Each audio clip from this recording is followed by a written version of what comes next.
the representative function of Parliament, and why the MP is referred to as a representative of the constituency and the people. You represent the people. This House represents the people. And I want to take this opportunity to say, Ayiko Yagarbanye Mia Wale Doji Sanda Kokeri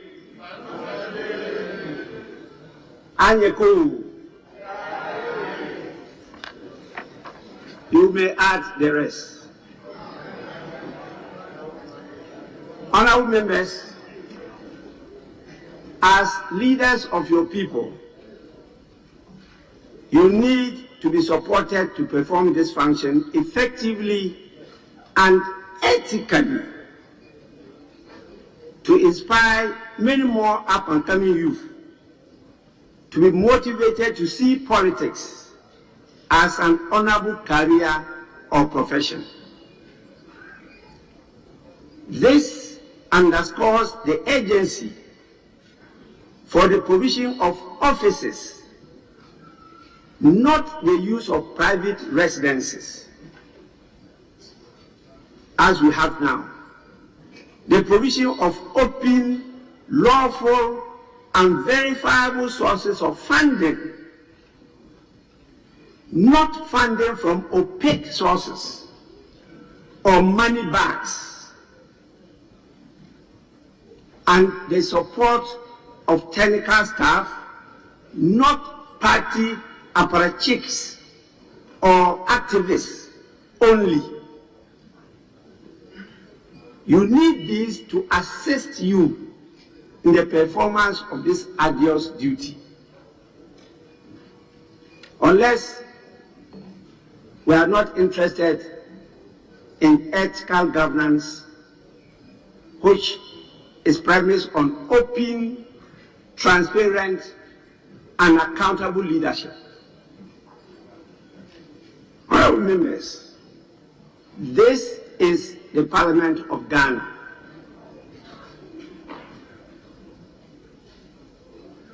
It's a unique made in Ghana product,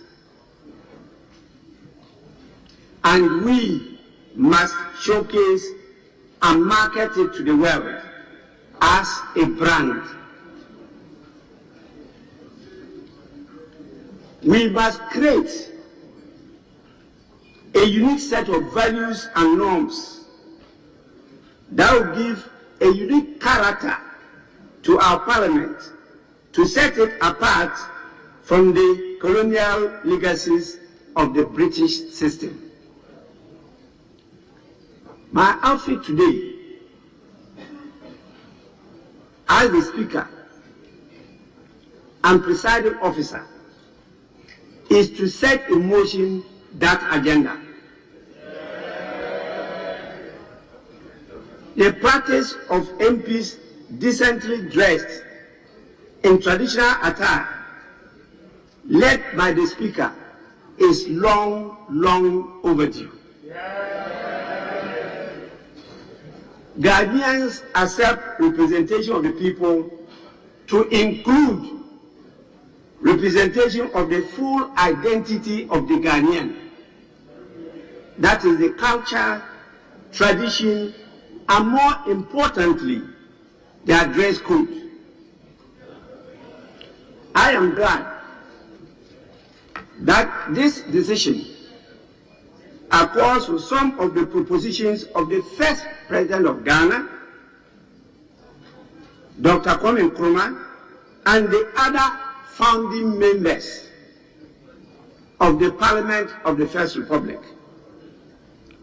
The dominant dress code of members of the National Assembly of Independent Ghana was native costume.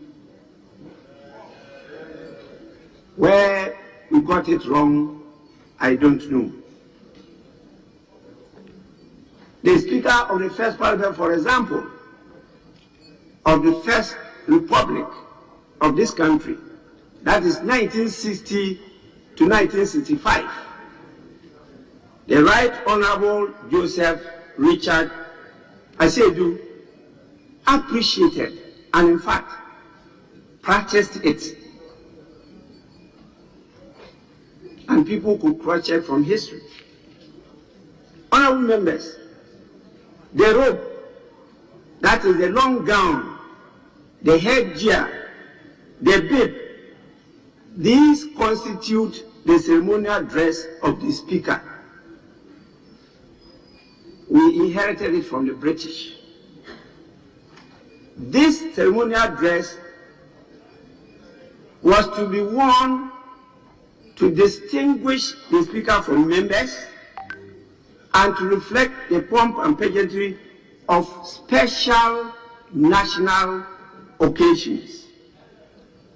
It was therefore meant to be worn on only those special occasions. The ceremonial dress is not meant to be a daily apparel of the Speaker. Even the British has long abandoned this code. Ghana has long abandoned only the headgear and the bib.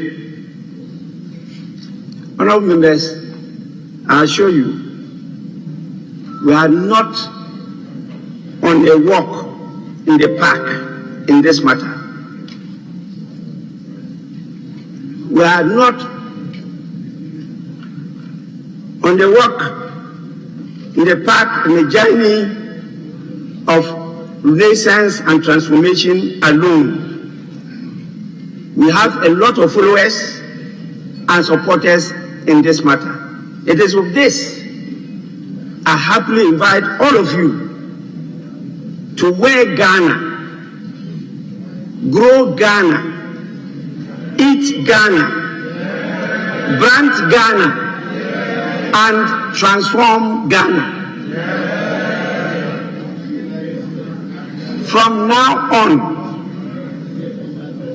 I want to see more members appear in Parliament decently adorned in traditional dress. I actually have taken note long ago of some members in this House who have already practiced it for a long time. I think some members will still need to change from yesteryears. Honorable members, I call on you to dig deep into the wealth of your innate wisdom and to let us do this together in peace, joy, love, and respect for the diversity of cultures, traditions, and way of dressing in the country.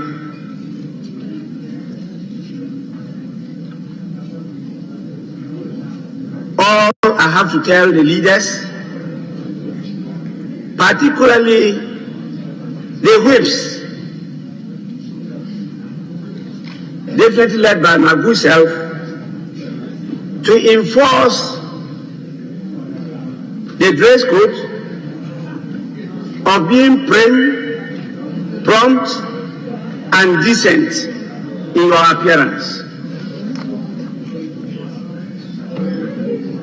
Since this meeting commences the second year of the implementation of the decision of the 2020 general elections of a hung parliament, and in view of the challenges we encountered in the first session, I deem it necessary to be more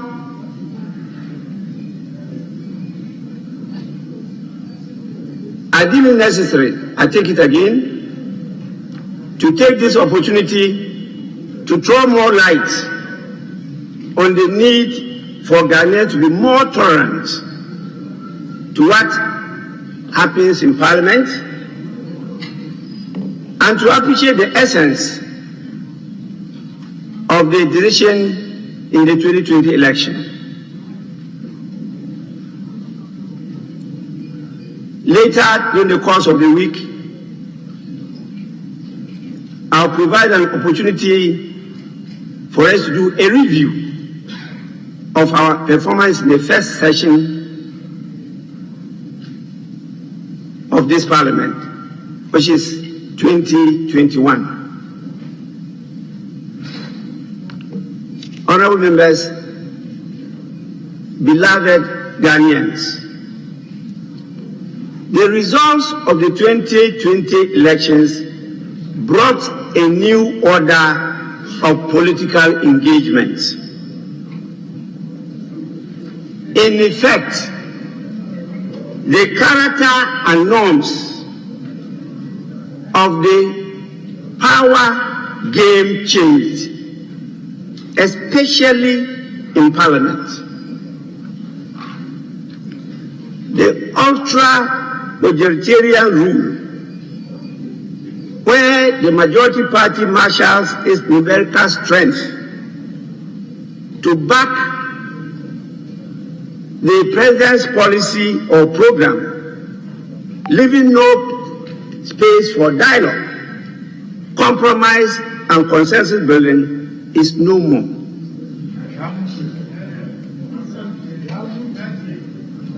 The outcome of the elections signifies two things. First, a rejection of the practice of blind, unbridled, and excessive partisanship in politics. The winner-take-all option. That is a significant change. And two, the blind partisan opposition and obstruction of government policy. That too, Yamutu. The preference, according to Ghanaians, is for the practice of dialogue, cooperation, consultation, compromise, and consensus building. The clarion call of our dear nation today is now Ghana first, everything else second. Not party first.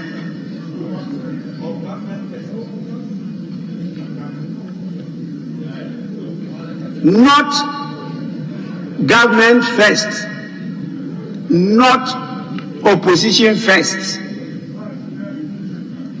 not speaker first, but Ghana first. Honorable members, the product of a ham parliament marks a clear departure from the mantle, I quote, "Let the minority have its way, let the minority have its say, and the majority its way."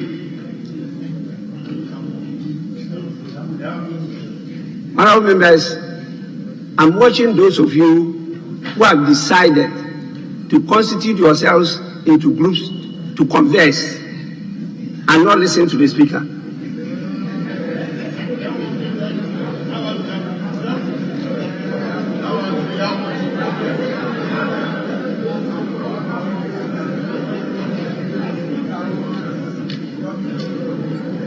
Honorable members,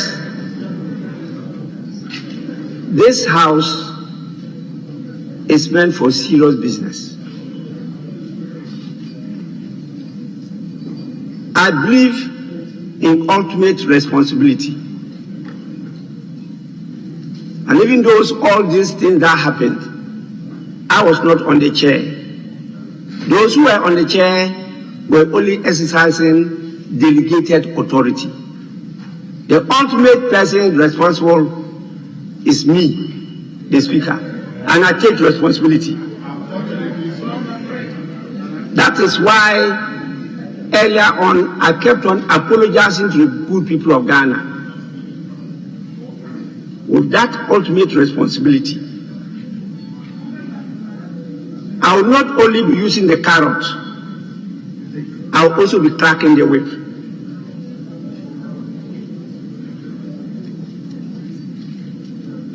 Honorable members, democracy has long gone beyond majority rule to participatory and inclusive governance. A type of governance where both the majority and minority will have their say, but the national interest will have its way. I think Ghanaians are right to move along with this improved system of governance, and I believe that is the future of democratic governance in the world. In fact, this decision gave Ghana a pride of place in the celebration to mark the 60th anniversary of diplomatic relations with Denmark. I had the singular honor to participate in a global panel discussion on the topic, inclusive party governance and the future of democracy, as part of the celebration. The decision of that decision was taken note during that virtual discussion, and Ghana was highly pleased. Let us don't belittle that achievement. Neither should we blot the shine that the people has bestowed on this country. Honorable members, we should not also forget that this is in tune with the spirit and letter of the 1992 Constitution. The 1992 Constitution creates an opportunity for either a majority or a minority government, or even an opportunity for an independent president to rule this country. And so if you are going by majority rule and you elect an independent president, it means you have no rule.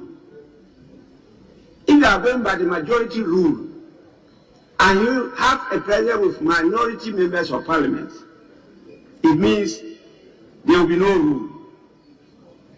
That is not what is encapsulated in the 1992 Constitution. The concept of governance that we opted for is to create room, not for minority rule, not for majority rule, but for participatory and inclusive governance. It is important, as a people and nation, we take serious note of these possibilities and work on the state of our mindsets,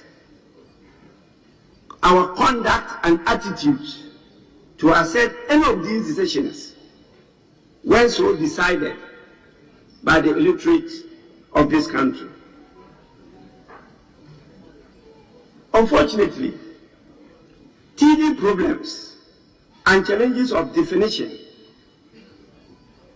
of the concept and practice of such a system and applying current rules to a new order will rear their ugly heads. And you can see in the remarks of the leaders, our attention was drawn to some of the gray areas of interpretation of the existing law, both constitutional and the standing orders of the House. Honourable members, fellow guardians, these ugly hairs would definitely produce friction and uncertainty in the initial stages. These are part of the transitional problems and challenges. And that should not deter us as a people or country from doing what is right and just for the country. What is right is enjoined by Chapter 6 of the 1992 Constitution, that is the directive principles of state policy, and that is to establish and practice a just, balanced, open, transparent, fair, and free governance. That is what can create a just and free society. The country could only achieve this when Parliament matures into an autonomous organ of states, able to define its relationship with the executive as one of equal and coordinate powers of government.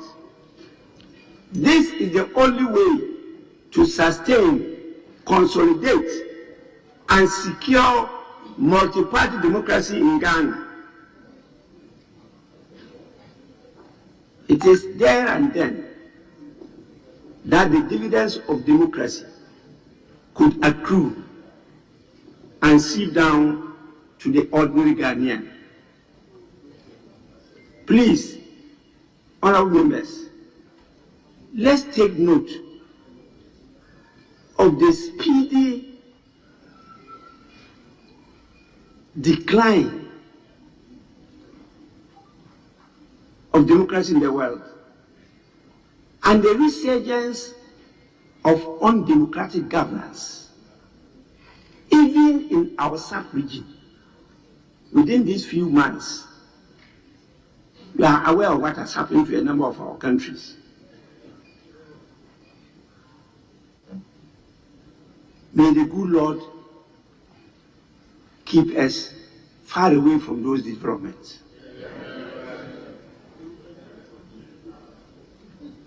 We all understand that old habits die hard. And this is because these habits develop into a way of life and a culture. And it takes a long time to change cultures. So I believe with time, focus, and determination, these old habits will give way. And instead of any of us having our way, the national interest will be the one that will have its way.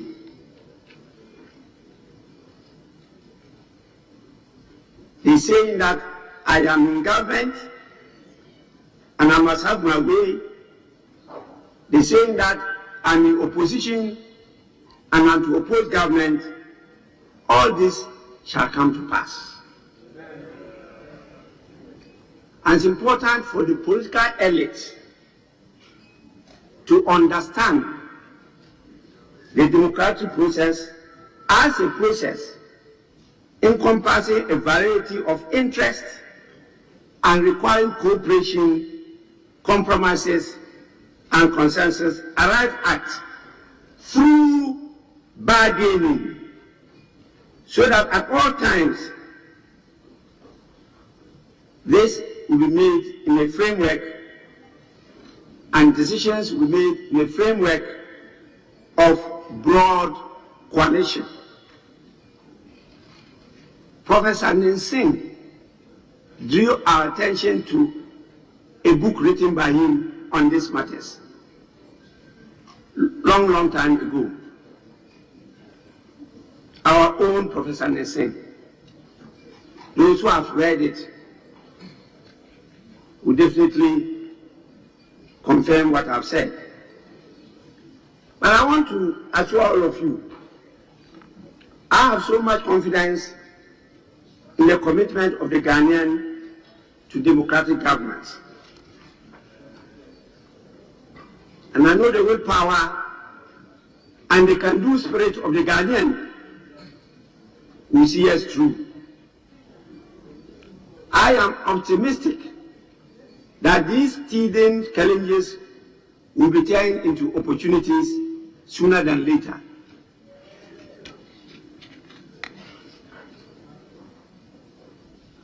But apart from what I've just said, let's always keep in mind that one cannot sow what is wrong and reap what is right. One reaps what one sows.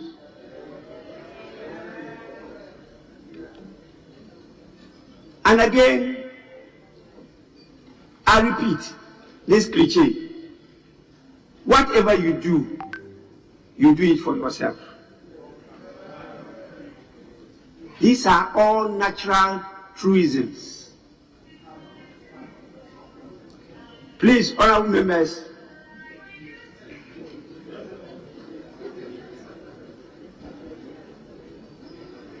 whatever you say or do as a member of parliament, as a leader, be guided by these natural and divine determinants of life.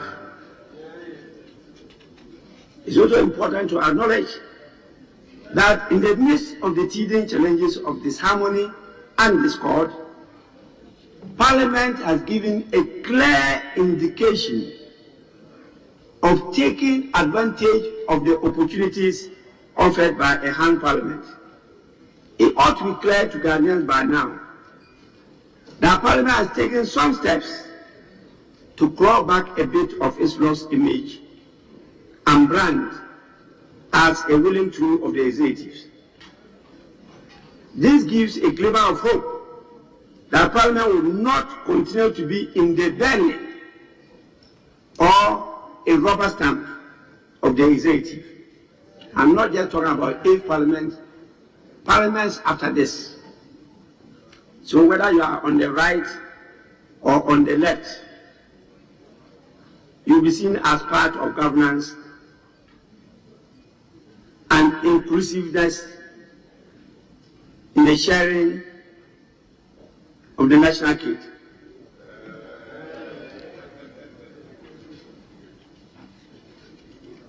The unique architecture that Almighty God graciously gifted to the country through the 8th Parliament of the Fourth Republic must be appreciated by all lovers of democracy. Let's give the hung Parliament a chance. Clearly, there is no opportunity now for a roaring and tumultuous majority vote, which sometimes gets it catastrophically wrong.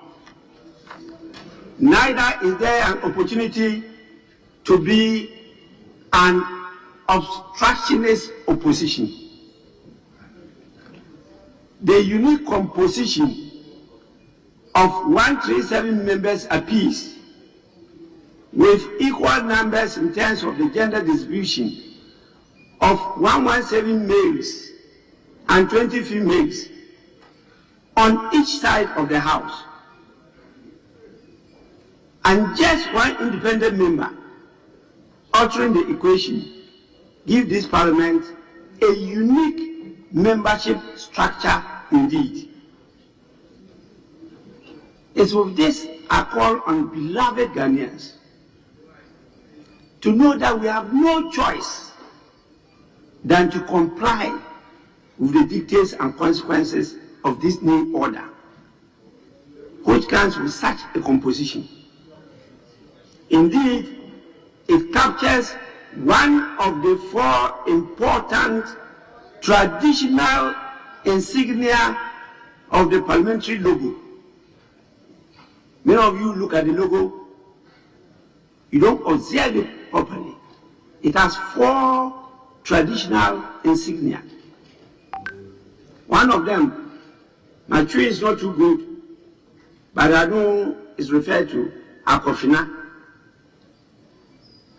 the state ceremonial sword symbolizing balance of power, political and legal authority, and legitimacy. That is one of the insignia of our parliamentary logo. This is what has been reflected in the composition of this parliament. What else do you want? Honorable members, another area the A Parliament has shown a bright light is the vigorous implementation of the decision of the 7th Parliament of the 4th Republic to permit the introduction of private members' bills. This indeed is and has been a welcome development. I'm very encouraged with how honorable members have seriously taken advantage of this opportunity and are submitting draft bills in various areas of our lives for my admission and reference to the Legislative Drafting Department to process for further action. I commend and urge members to continue to identify these challenges and shortcomings and to assist us to create a legal regime for the country and to proffer solutions through the initiation and sponsorship of private members' bills. Under my leadership and the support of the Parliamentary Service, Parliament will continue to provide the requisite logistical and technical support to such private member initiatives. This is the reason why Parliament must quicken its efforts to create an enabling environment for civil society actors to engage and partner Parliament in the performance of its functions, whilst it takes the necessary action to reform, restructure, strengthen, and empower itself. It is with this commitment that I once more call on and invite civil society and private sector leaders to assist Parliament in the formulation of an acceptable framework on how to formally engage and partner in the performance of our functions. It is crucial for Ghanaians to know that democracy is not a determinant of just politicians and officials in government, but a collective product of the leadership of political, social, private, and academia in collaboration with the people. This is how democratic societies are created. And I'm happy that the call of His Excellency the President, Nana Addo Dankwa Akufo-Addo, that we should not just be spectators but citizens, is the right call, and that must be taken seriously. Honourable members, in view of the way the first session of the 8th Parliament of the 4th Republic ended, without the closing remarks of the co-leaders and the Speaker, I direct that the Hansard Department should receive the written closing remarks of the co-leaders and capture them as so presented. I also attach my closing remarks to this statement and same shall be captured in the official reports of Parliament as so presented, as so directed. The lessons of the first session have been learnt by all of us, and we should all pledge not to see a repeat of those violent, nasty scenes, as well as pledge to defend and uphold the image of Parliament. And I'm happy the leaders have taken the lead to apologize on behalf of this House to the good people of Ghana, and to pledge that we will sin no more. To achieve this, I will, together with my deputies and leadership, hold members to strict adherence to the rules, ethics, courtesies, and code of conduct of members of Parliament.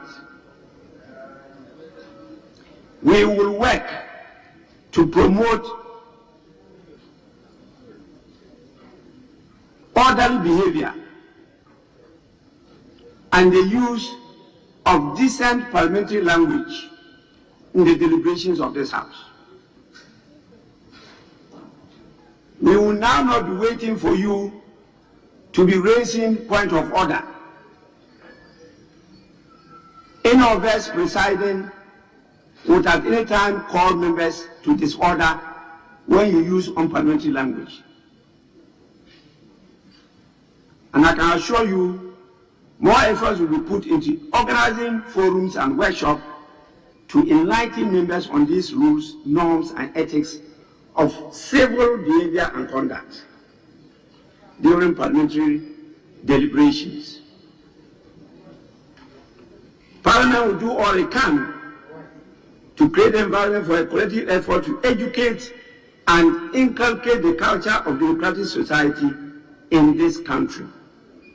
I reiterate the need for members to constantly refer to the literature and publications of the House on these matters and interact with their constituents on the values and principles of good behavior and conduct. With this,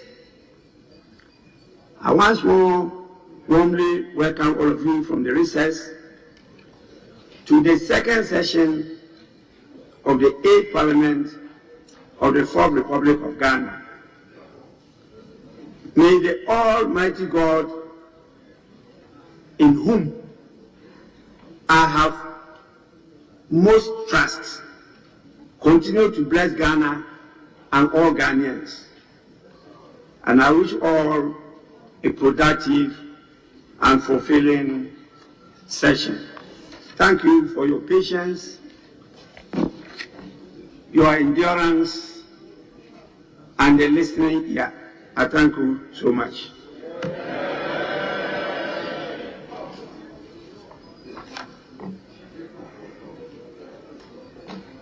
We now move to item 4.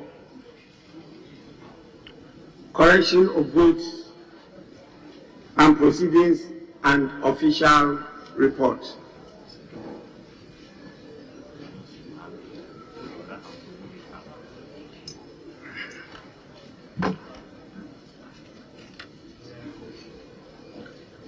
Honourable members will take the votes and proceedings of Tuesday, 21st December 2021. Page 1.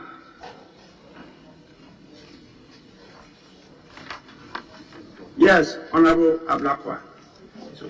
Most grateful, Right Honourable Speaker. Right Honourable Speaker, page 1, item number 5.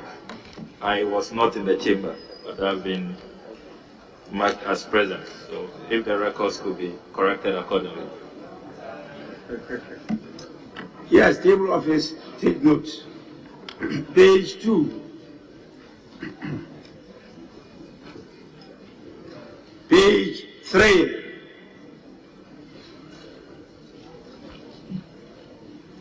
Page 4.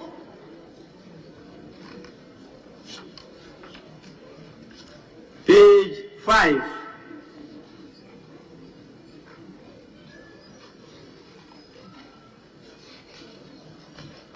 Page 6.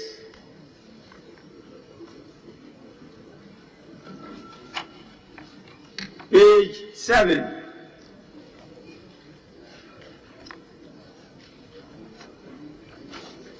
Page 8.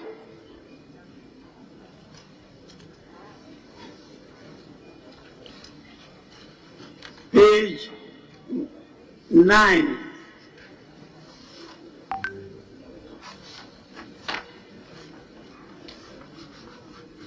Honorable members, in the absence of any further corrections, the votes and proceedings of the 34th sitting held on Tuesday, 21st December 2021 are adopted as a true record of proceedings. I have in my possession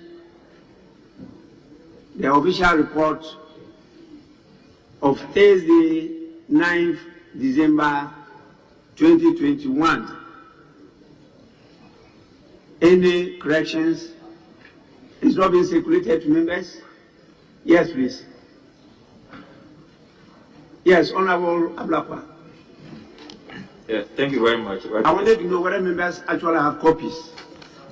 Yeah. Yes, we do have copies. It was distributed. Yes, we'll go on then. Please go on. Yeah, I'm going to write on the speaker. Write on the speaker, please, at column 5, the 3rd paragraph, 4th line. It should read App Store, not App Store. iPhone users know that it is you talk App about Store. Which page? Column 5, 3rd paragraph, Mr. Speaker. Page 6. Page 6, column 5. 3rd paragraph, yes. The Google Play Store and App Store. It should be App Store, not Apps Store, as has been captured here. There is no such thing as App Store, Mr. Speaker. Yes, table of his candidate take note. Any further? Mr. Speaker, at page 16. Page 16. The last paragraph, under the name of the Minister for Education, Mr. Speaker, the proper rendition is the West African Senior School Certificate Examination, WASI. High should be deleted. It's West African Senior School Certificate Examinations and not Senior High School Certificate Examination. So yes, high does not belong there, Mr. Speaker. Table of his candidate take note and delete accordingly. Any further correction? Yeah, Mr. Speaker, finally from me at page 20, the first paragraph under transfer of basic school teachers before BEC. That should be about the 4th paragraph at page 20. Special basic schools has been captured wrongly. Instead of SPECIAL, we have PPECIAL. We don't have any such thing as special schools. We have special schools in Ghana, Mr. Speaker. Yes, I've seen that is the work of the printer's devil. Yes, table office, note that and delete the P. Any further corrections? I can see the Honorable Member of Parliament for Kwadaso. Honorable Speaker, on page 19, second Yes, paragraph, the appropriate word should be evasive. Honorable Minister has been very invasive. It should be evasive. E-V-A-S-I-V. Is that paragraph what of page 19? Second paragraph. Honorable Minister has been very evasive, not Evasive. not invasive. Evasive, you are right. Table of Office, take note. Any further corrections? Honorable members, in the absence of any further corrections, the official report of Thursday, 9th December 2021 is hereby adopted as a true record of proceedings.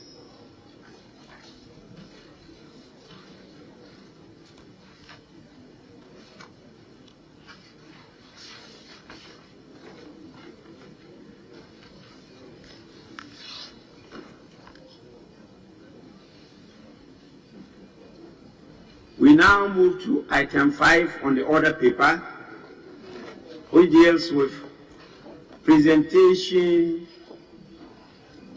of the business statement for the first week of our sitting by the chairman of the business committee. Chairman, it's your turn to present the business statement for the first week.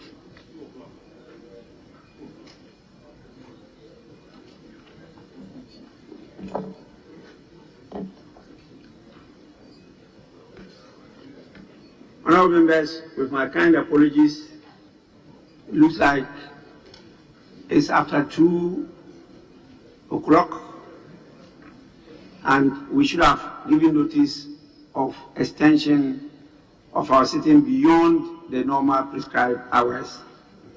And with your kind indulgence, I so direct that Parliament should sit beyond the prescribed sitting hours. I so direct. Now, Chairman could comfortably now present the business statement to the House.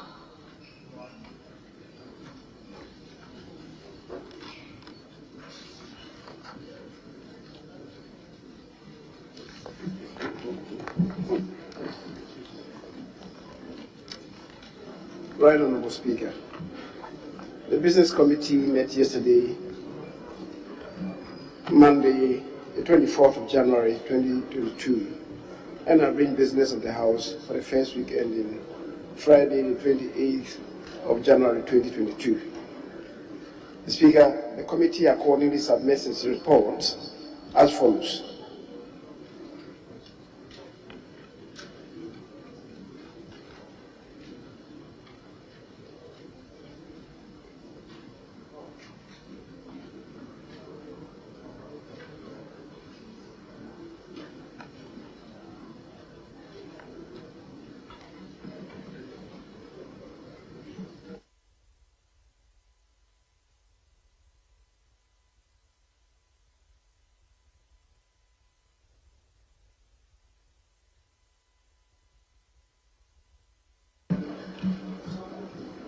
The Speaker, you may read any available communication to the House. The Business Committee has scheduled the Majority Leader and Leader of the House and the following ministers to respond to questions asked of them during the week. Speaker, the Leader of the House, one question, Defense Minister, one question, Attorney General, one question, the Minister for Finance, 3 questions, Minister for Food and Agriculture, 2 questions. In all, Mr. Speaker, there are 8 questions. 4 ministers plus the Majority Leader are expected to attend upon the House to respond to those 8 questions, all of which are urgent questions. Mr. Speaker, you may admit statements to be made in the House by honourable members in accordance with Order 72. Papers may be late during the week and reports from committees may be also presented to the House. Speaker, motions may be debated on their consequential resolutions if any taken during the week.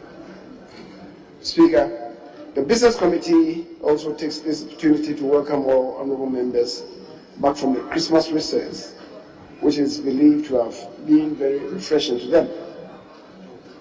As the House may be aware, this first meeting is expected to be very demanding of honourable members, since a number of bills and other important parliamentary business will be considered at this meeting.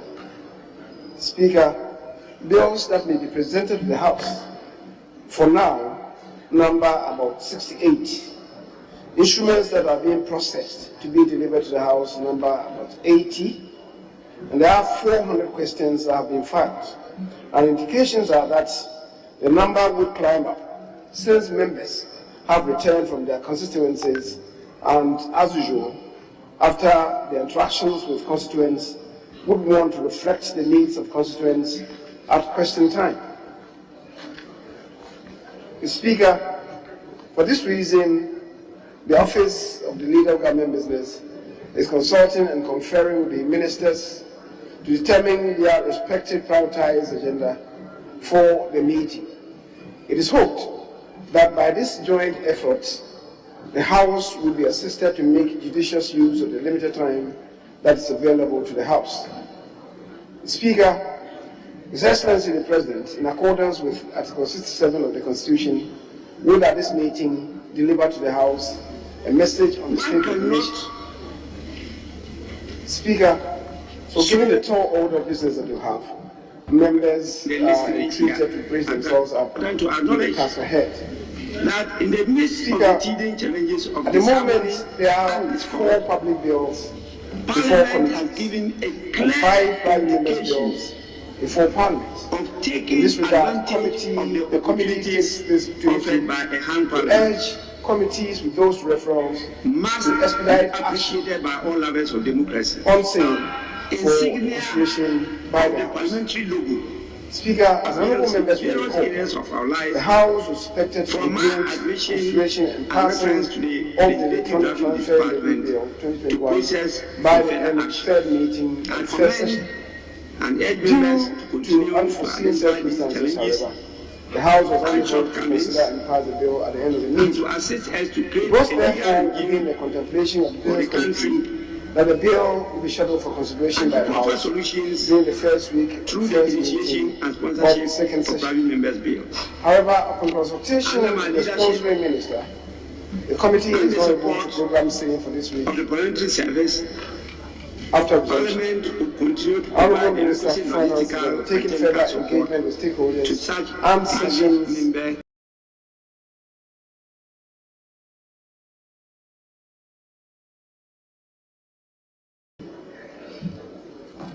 Would, in all probability, Speaker,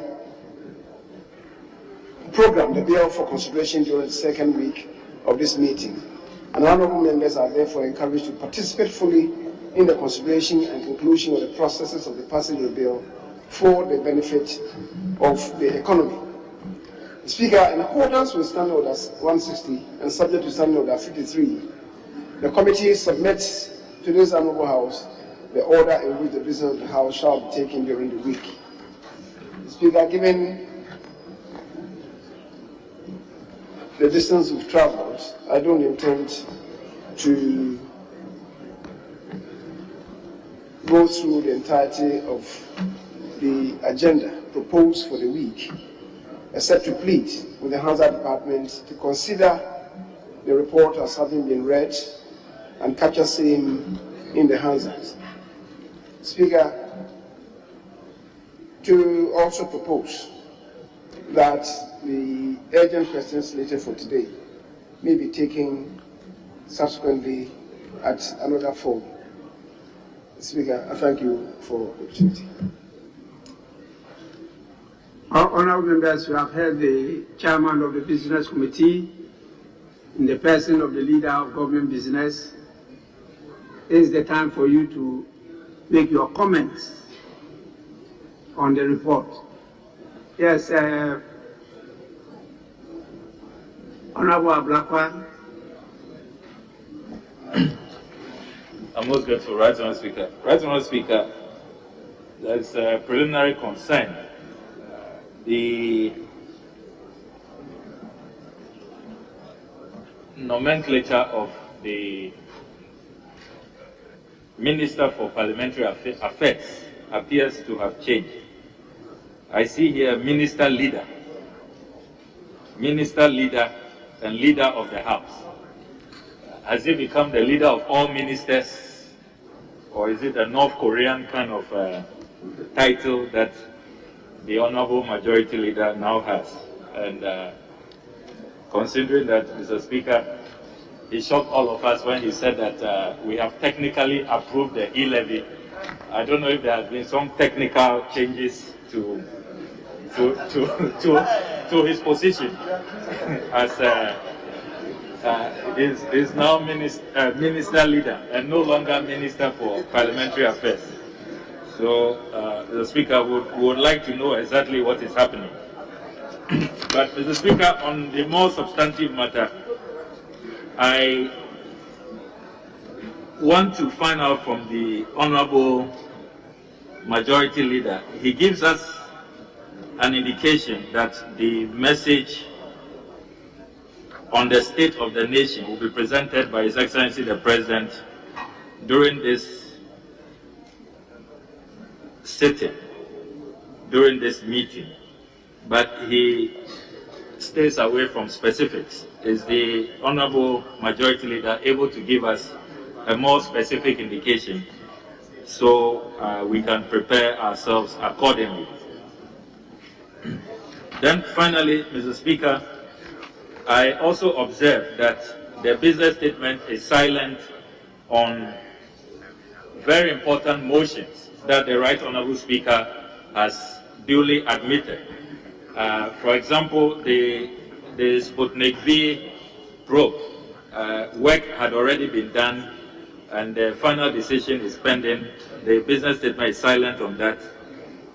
Motions like the Frontiers Healthcare Services matter, which requires a probe, recruitment into security agencies, the COVID-19 expenditure probe. There are quite a number of, at least about 8 motions, private members' motions, calling for bipartisan investigations with the Right Honourable Speaker approved. But none of that appear to feature in the business statement. Is the Honourable Majority Leader able to explain why the business statement is silent on those important motions? I thank you very much, Mr. Speaker. Yes, Honourable Suhini. Thank you very much, Right Honourable Speaker. Let me take this opportunity to commend the Business Committee for within the short time that they met, for coming up with a program for the Speaker. I'm however worried that the business for the week is silent on a disaster that the nation is currently recovering from. The explosion at Bogoso. The Speaker, this House needs to be appraised with how that happened and how the nation is catering for the human disaster that has also arisen as a result of this blast. The Speaker, the pictures and the videos we see on our screens are heartbreaking. And if the ministers of lands and natural resources with oversight on mining, the Minister for Interior and that's for Environment, are not prepared or ready to brief the House, I will urge the Business Committee to schedule them to take this as a public interest matter that the people of Ghana deserve to be briefed on, and for us to be assured of the steps that are being taken to ameliorate the suffering of the people in Bogoso. The Speaker, I therefore will wish to urge the Business Committee to this week. Honourable Member, an extensive statement will be made this morning on that issue. So just hold your fire you get the opportunities to comment on it. Okay, thank you very much. Mr. Speaker, and I will try and possibly contribute to the statement when it is finally made, and I make an appeal for some investigation by this House into the circumstances that led to the matter. I thank you very much, Mr. Speaker. Yes, let me listen to Honorable Oku Vanderpoy. Then I can come back to Honorable, is that Edward Bauer? Oh, I see. I think the research did some good job of trimming of your body. Yes, Honorable Oku Vanderpoy. Right Honorable Speaker, I stand to seek your guidance on a matter. During the last meeting, Mr. Speaker, I made a statement on the floor concerning the numerous attacks that has been meted out to members or operators of the business. And it was ably supported by several members of this House. Mr. Speaker, the statement was referred to the Committee on Defense and Interior. And Mr. Speaker, no report has come on that situation. So I'm seeking your guidance as to what to expect. Because members of our nation who are affected, some of them got killed in the numerous attacks, and they want to know what this House would do for the situation that they have found themselves in, and their businesses that as a result of these attacks is collapsing. Thank you, Mr. Speaker. Yes, Honorable Edward Bauer. Thank you very much, Mr. Speaker. I just need some clarification from the Majority Leader. If you look at 5, that's the second page. On item number 5, that's the electronic transfer levy bill 2021. The first paragraph seems to suggest that the bill has not been passed, but the same Majority Leader has been quoted on that's in the Daily Guide, 21st January, that the bill has been technically approved. I just want him to reconcile the two, particularly when, as he was the same person who said that, and he's also the chairman of the business committee. He should be able to reconcile the two so that we are sure about where we are.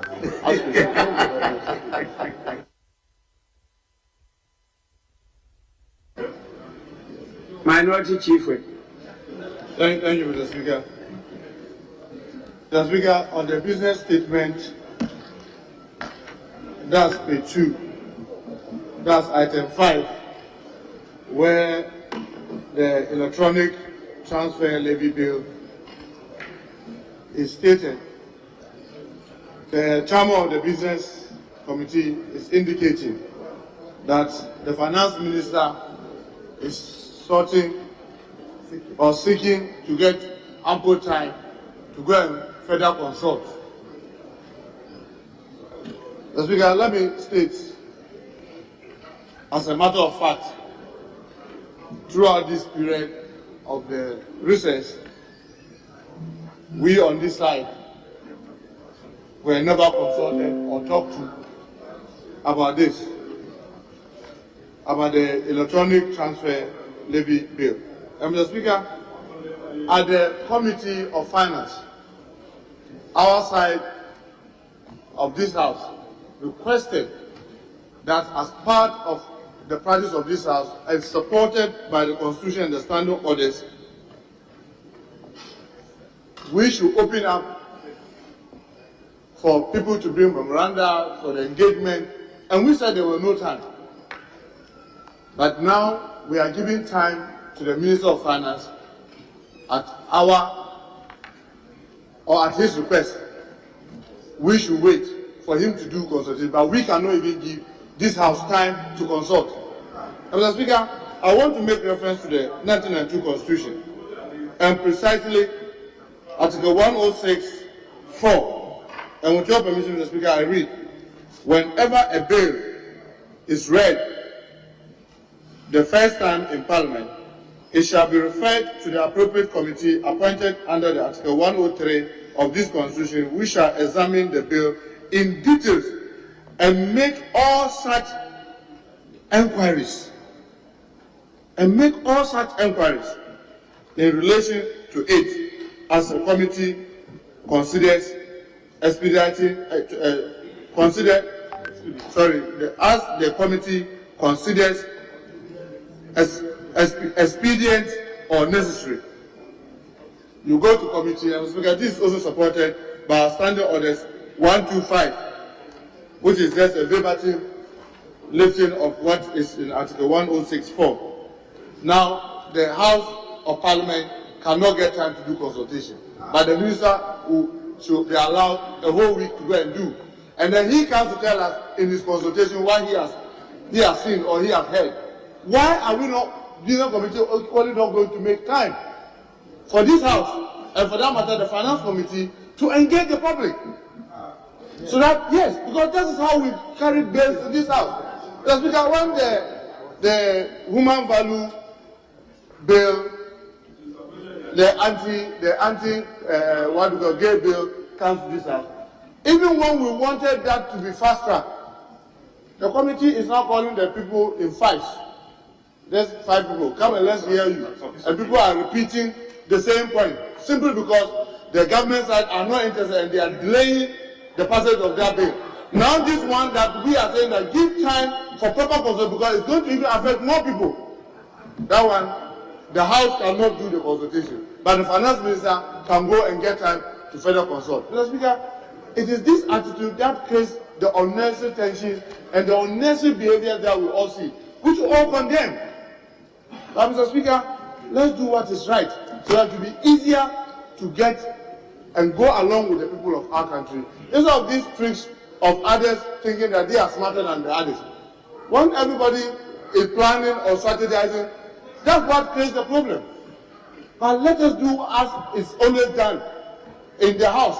That's the only way that we can be able to get sanity and be able to go together in whether approval or disapproval of this. Mr. Speaker, what's the name? It's electronic transaction of the E-levy. No, it's just electronic transfer. No, but the bill. Mr. Speaker, so with this comment, I want to urge that this House should make time for the committee to also consult.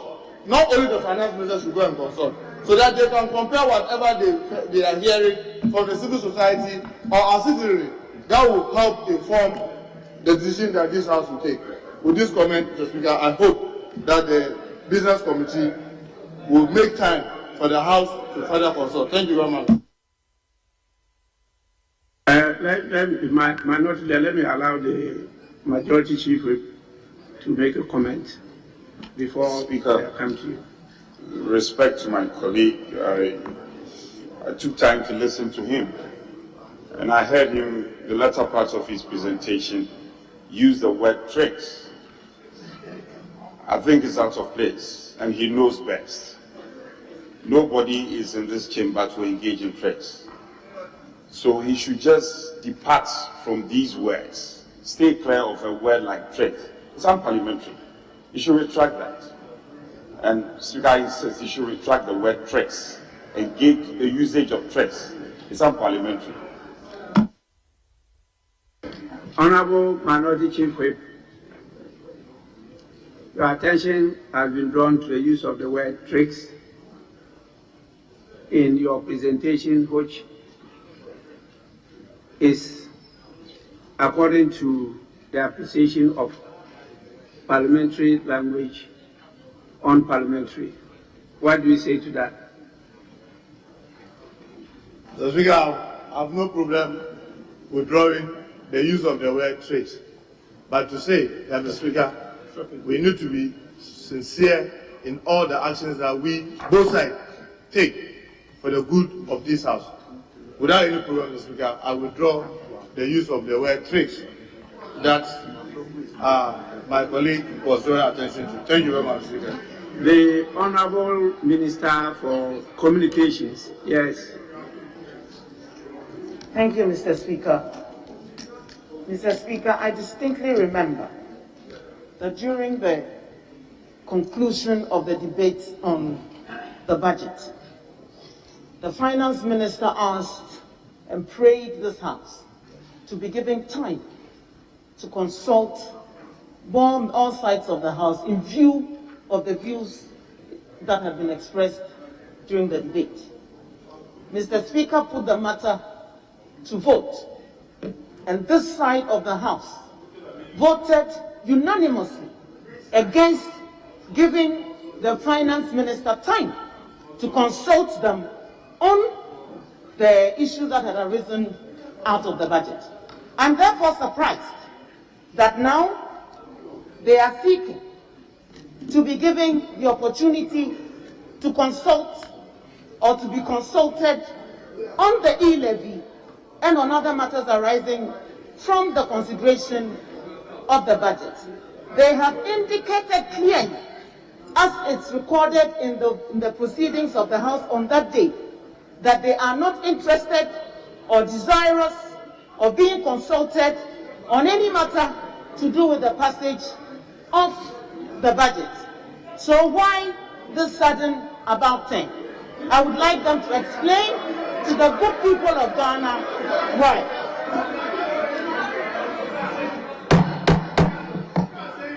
Honourable Minister for Communication,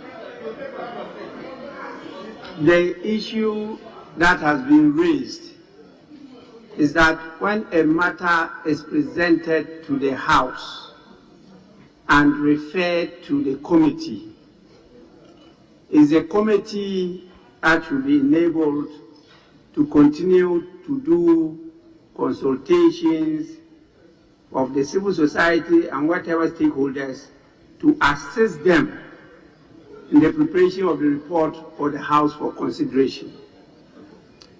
And that the committee that we referred it to was the Finance Committee, and that the Finance Committee was not enabled to do the consultation, but the sponsor of the bill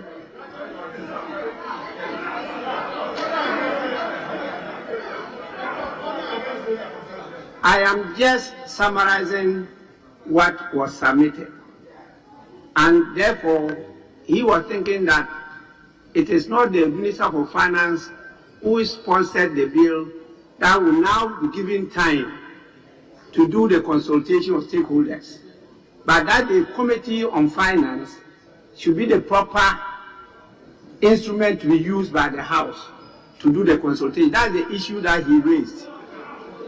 And as to whether, Honourable Minister,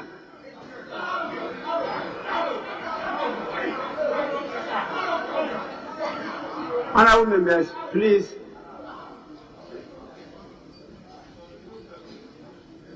as to whether the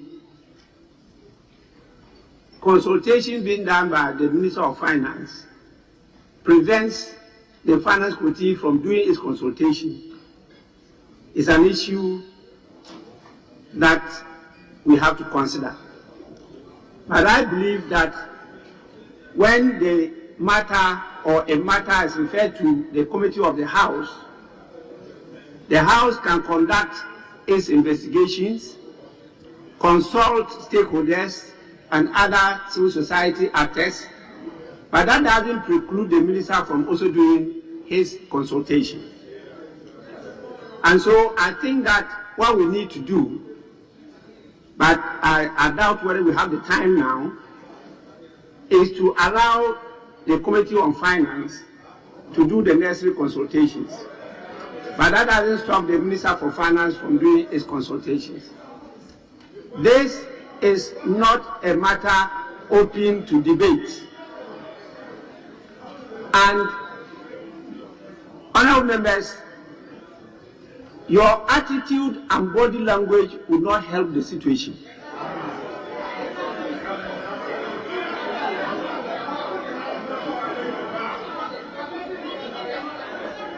Honorable members,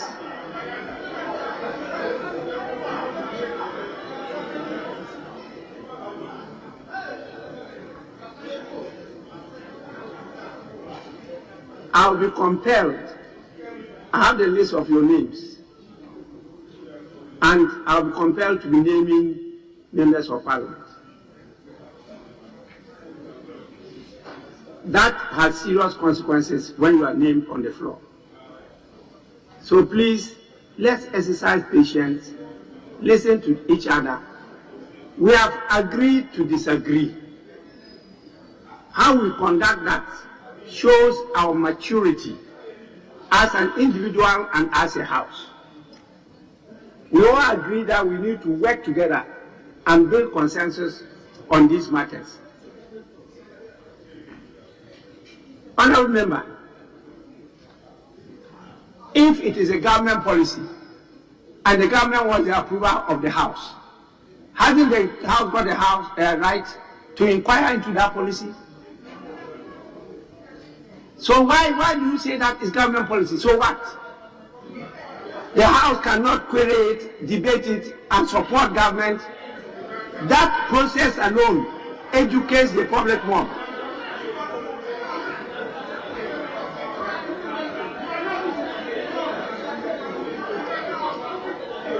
Please, we are dealing with the report from the Business Committee. Minority Leader.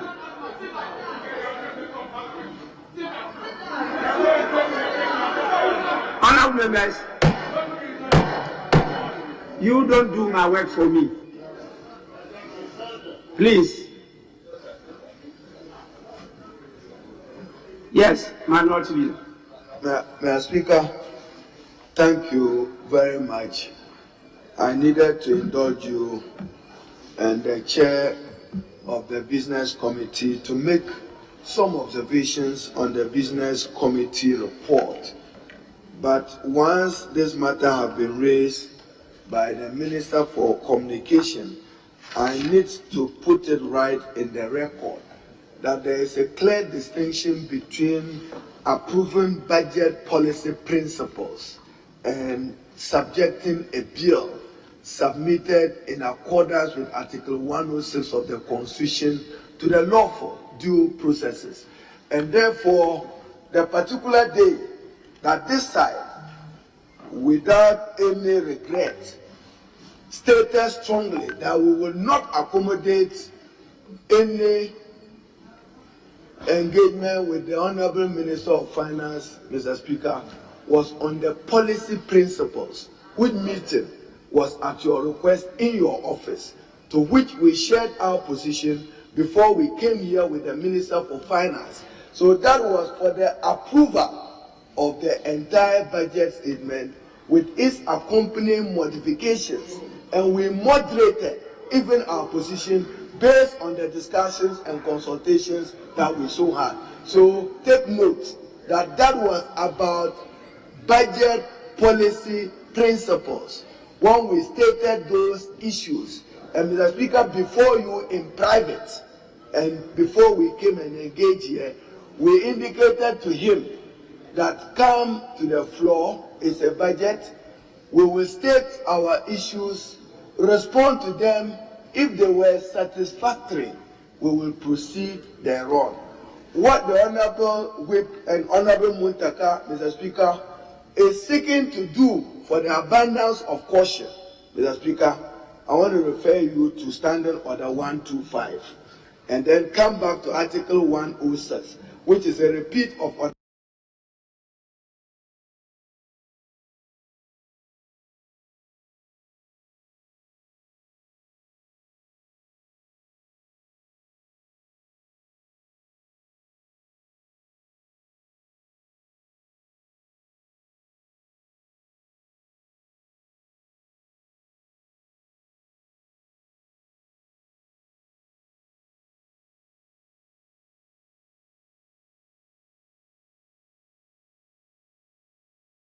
it continues. Appointed under the provisions of Article 103 of the Constitution.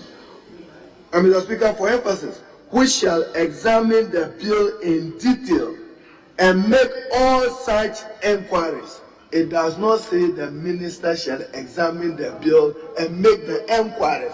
The committee referred to under Article 103, the Finance Committee of Parliament. So what the Honorable Muntaka is suggesting, that is it not right and appropriate, even if we want to match the two, that an E-levy which was introduced in Parliament, we are now being told that the Honorable Minister of Finance wants to engage. The bill is now in our bosom as a house, in the exercise of our legislative mandate. Isn't it proper that the Finance Committee will engage the stakeholders, the telecos, the fintech company, the merchants, the agents? And Mr. Speaker, what the whip have said, maybe our colleagues should appreciate it better. That is precisely why we had issues with even adopting the procedural motion, because we all must appreciate the import of Article 106, in particular the exemptions under 13. The basic requirement, I know what the Constitution says about financial bills. If you are introducing a bill, Article 106 requires that you gazette it. What is the essence of gazetting? So that the Ghanaian public will follow and know that this bill will be introduced in saying that consider it under agency for me. You will not have time to engage stakeholders. That is what you were seeking to do with E-levy. And that is why you were arrested from doing it, because we thought that given the magnitude of it, you needed to engage. It's like passing a banking bill overnight without consulting banks, or passing an insurance bill overnight without consulting stakeholders within the insurance industry. So, Minister for Communication, get it right. The whip cannot be wrong within the meaning of our standing orders. What he is saying is, and Mr. Speaker, we request, in addition to the Minister for Finance engaging and consulting, we are requesting that our Committee on Finance, to which you made the referral, must also engage the Ghanaian public, engage the stakeholders, and engage the finance companies to appreciate it. That raises, so Mr. Speaker, let me now come to my own issues. And even the telecos and the regulator, even the Bank of Ghana and the NCA must all be consulted. If you understand electronic money, all these stakeholders, Bank of Ghana, you need to engage them. The NCA as a regulator, you need to engage them. What the whip is simply suggesting to you is that the engagement should not be the solo activity of the Minister of Finance, and that our Committee of Finance is very capable and close to do that, and that we demand. Mr. Speaker, now to my own issues. Yesterday, you know, I had to leave the board meeting with my colleague to Business Committee, so I didn't have opportunity to deal with this matter. So I thought that I should draw his attention to it. National Identification Authority. Mr. Speaker, as I went home on recess, I visited my villages as a rural MP, and I went to Adubleyele and Datoyele in the Tamale South constituency, and they raised a legitimate issue that in that community, less than 10-20 people had national ID cards. And there were problems even with SIM registration. We have heard the Chief Executive of National Identification Authority describe SIM registration as a useless activity, to quote him. Senseless. And that it was not. I'll get his exact words. I say I'll quote his exact words for the answer. Honorable I'll Google it for me what he said. Honorable Minority Leader, is this part of your comments on the business? I'll now relate it. Yes, Mr. Speaker. So I'm demanding that the National Identification Authority be hauled before Parliament and any supervising minister to give appropriate and adequate report on the status of the national identification exercise, where they have reached, including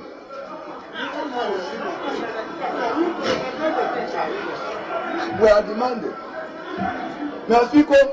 Speaker, it is even more important because when this House when this House was considering the budget estimates of the Electoral Commission, probably members didn't listen to you when you took interest in the EC's report.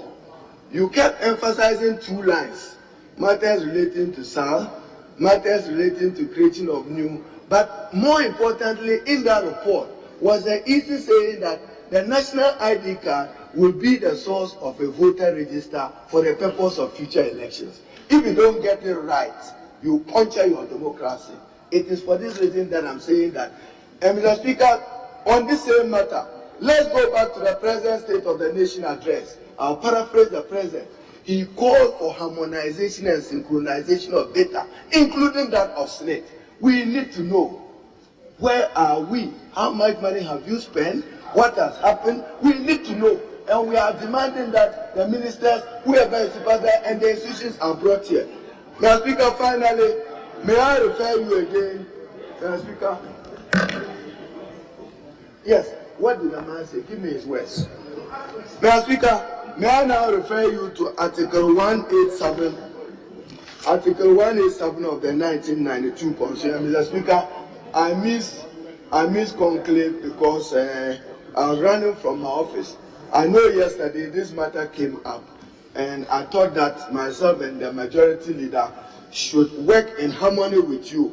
Article 187(15), which was quoted ably yesterday at the board meeting by the Honorable Abraham Osei Edu. It reads, and I quote, "The accounts of the Office of the Auditor General shall be audited and reported upon by an auditor appointed by Parliament." Mr. Speaker, yesterday you said you engaged the leadership so that we can put a small committee in place.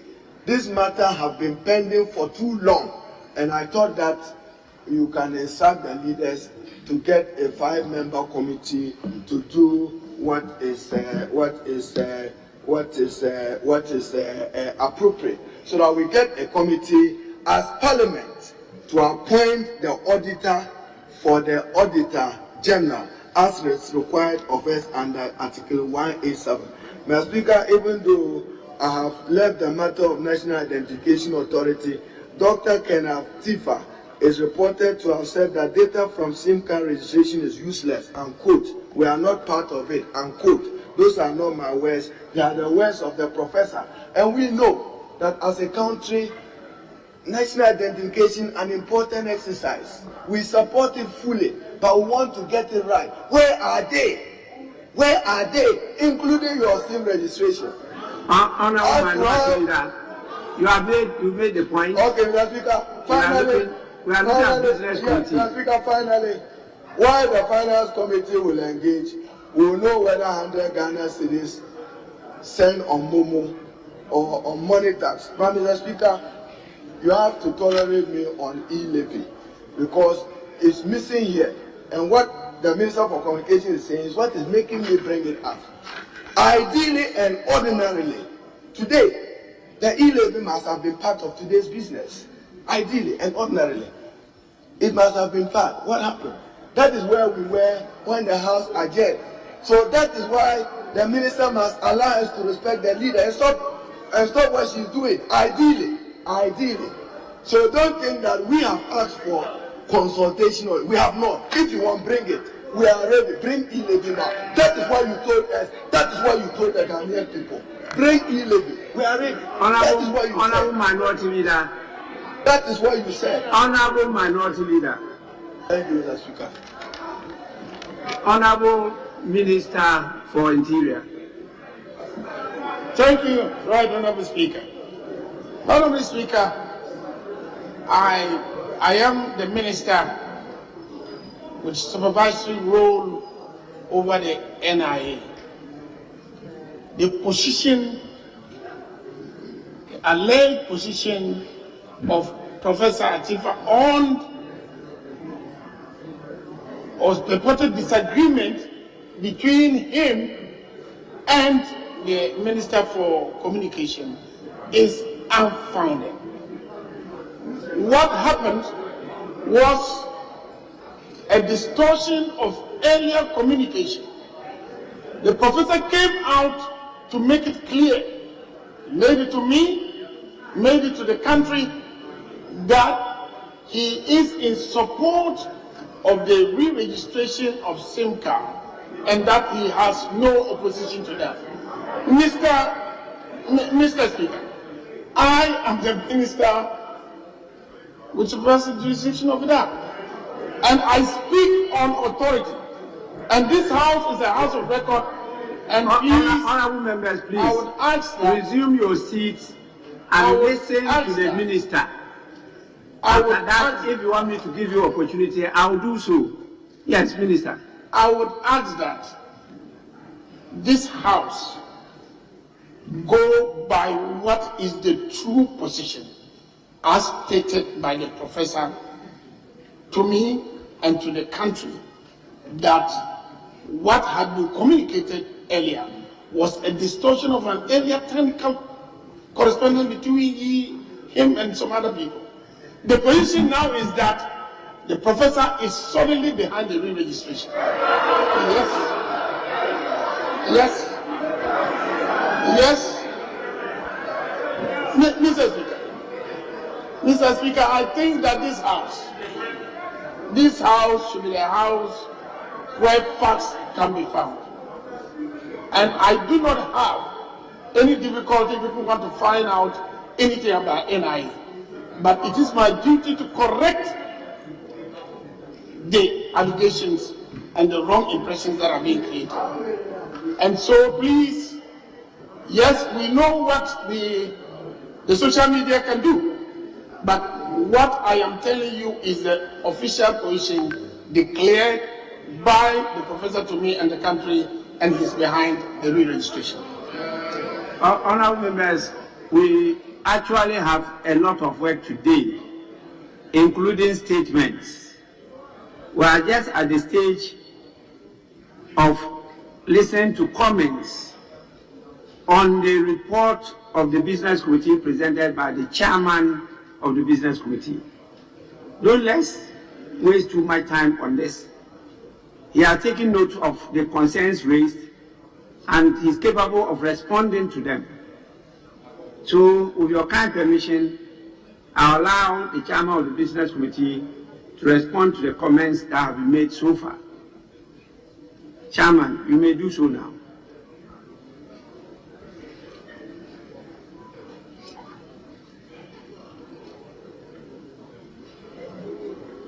Speaker,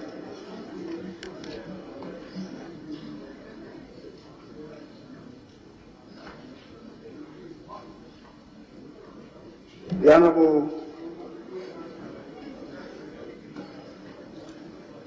Blackwell, related to item 2B of the memorandum on the business statement, and said that the majority leader has inadvertently been described as the minister leader. Speaker, I noticed the error, and I think that it's a typo. There's no position known as minister leader. So clearly, it's a typo. Speaker, the message on the state of the nation, I couldn't really relate to the exact date, because even though we have some date in mind, I think we have to also relate to the calendar of the Right Honourable Speaker. Initially, the President had given us some indication.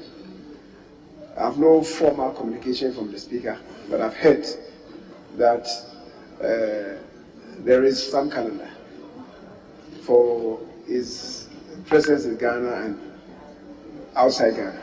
So we need to do the reconciliation, because I believe that in the presentation of the message on the state of the nation, the Speaker should be in the country. So that's the only reason why I did not mention the dates that we're contemplating. We have to have some discussion with the Speaker on that. Speaker, the other motions that you referred to, I think we discussed them yesterday, that they can't be eternally on the back burner. So we have to bring them forward and take some decisions on them, in particular relating to the procurement, the motion of procurement of the Sputnik V, and also I think the one on the desktop.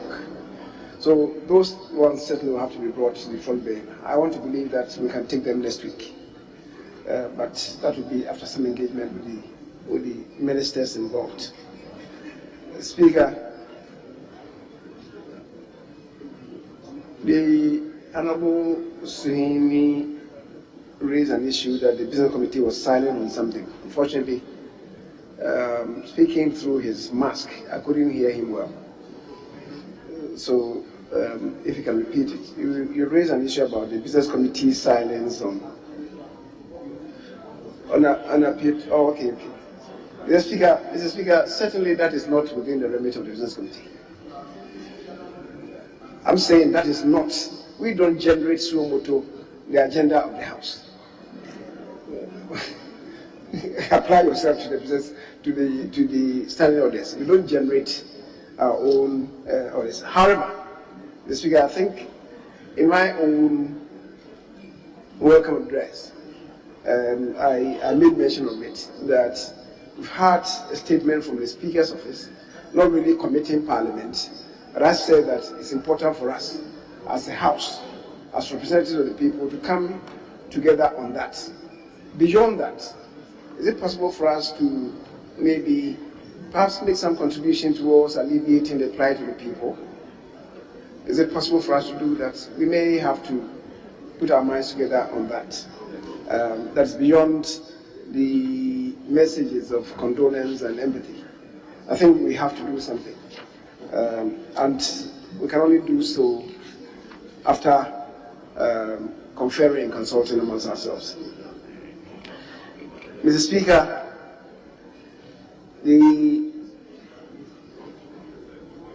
I think Honorable Bawa Edward referred to an issue that I raised. It has to do with what I said relates to what as a House we have done. And I related to the three barriers that we have crossed. That is the approval of the budget, the consideration of the estimate, which I said is predicated on the revenues from the E-levy, which as a House we have agreed on, and the appropriations bill. But I said, having agreed on these things, because it's a new regime, we have to support it with a bill. And it's at the stage of the consideration of the bill that the House is at now. I've never said that we have approved of the bill. I've never said that we have approved of the bill. So I spoke about technically what you have done, the import of what you have done, and where we are. If you heard me right. So make that distinction. I should correct myself. There's nothing to correct. My colleague, there's nothing to correct. There's nothing to correct. Mr. Speaker, the other matter relates to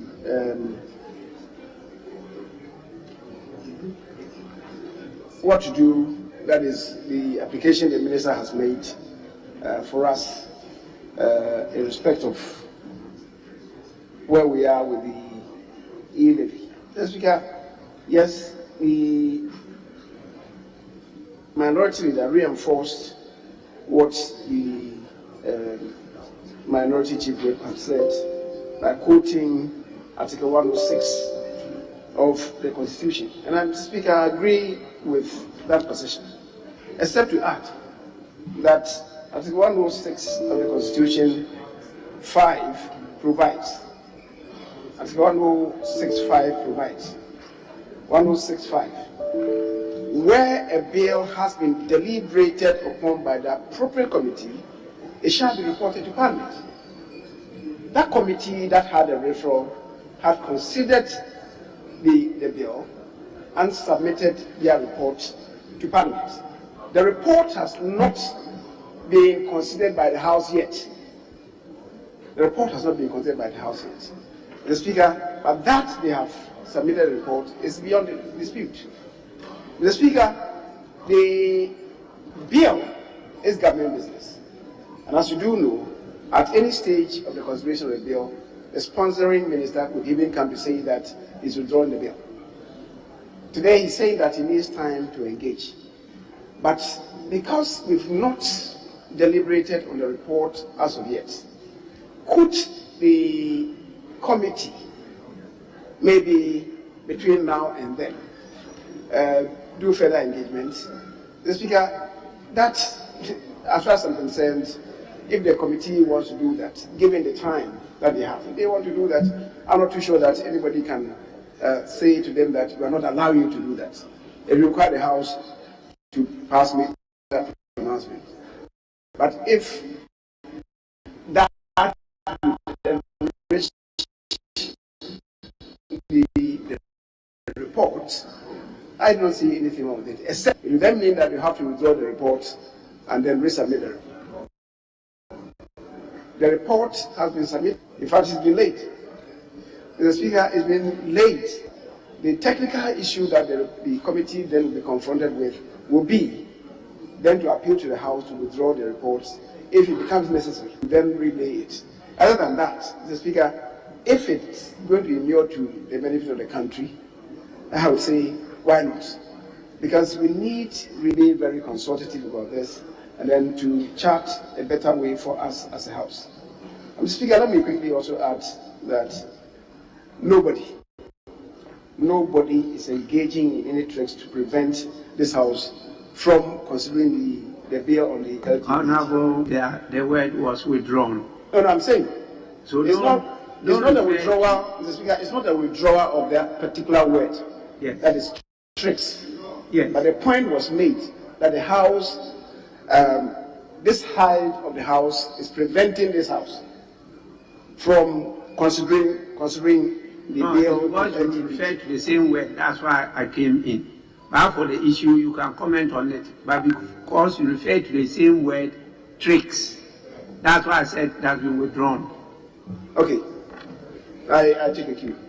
The Speaker, just to say that nothing is being done by this House, any side of the House, to prevent this House from debating the bill on the LGBT. The Speaker, the minority leader is asking for the chief executive of NIA to come to brief Ghanaians on the status of the NIA registration. The Speaker, I'm not too sure that that has anything to do with the statement before us. I think it's a legitimate concern. Why not? Maybe through the appropriate minister we can have that. Because we need to know. Honestly, as I speak, I can't even trace my own NIA card. As you can say so because we were registered here and then we were asked to tarry a while. I have asked that I should have my card. It's not been given to me yet. And I'm still knocking on doors to have my card. So if I have to go to register my SIM card with a NIA card, I'll have a difficulty. And that is why I'm asking that they should assess their own system. The person who even came to register you cannot on his own enter the system to retrieve your ID card number for you, unless with special permission, unless you apply. And that's where we have some challenge. But we see, the Speaker, if it's necessary to invite him to address these matters, because a lot of Ghanaians would want to know the status of the NIA registration. I don't see anything wrong with it, except to say to the minority leader, who is a member of the committee and indeed a ranking member of the committee, to stop this practice of causing internal bleeding to the committee anytime the committee comes to this place. You are a member of the committee. You don't raise those issues there. You come and you want deliberately to cause internal bleeding to the committee. That is not good. Mr. Speaker, the case about the Auditor General appointing whoever, I think we need to come together on that. I'm not too sure that that's a subject matter for us in plenary. Thank you very much.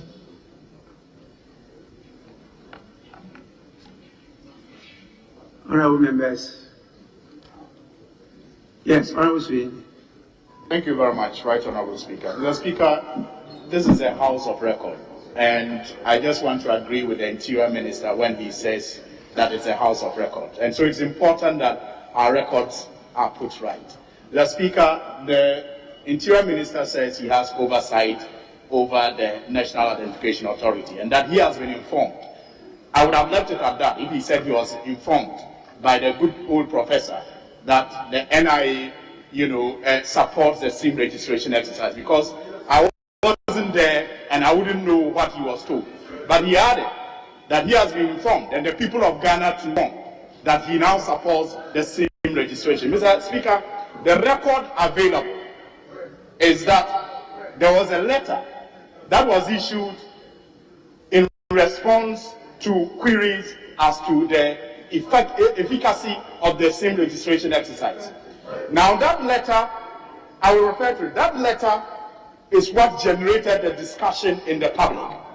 The NIA issued a statement, and it is the statement that the Minister of Interior suggests now supports the SIM registration. The statement was issued on 19th January 2022 and signed by this head of corporate affairs, Abudu Ganiu.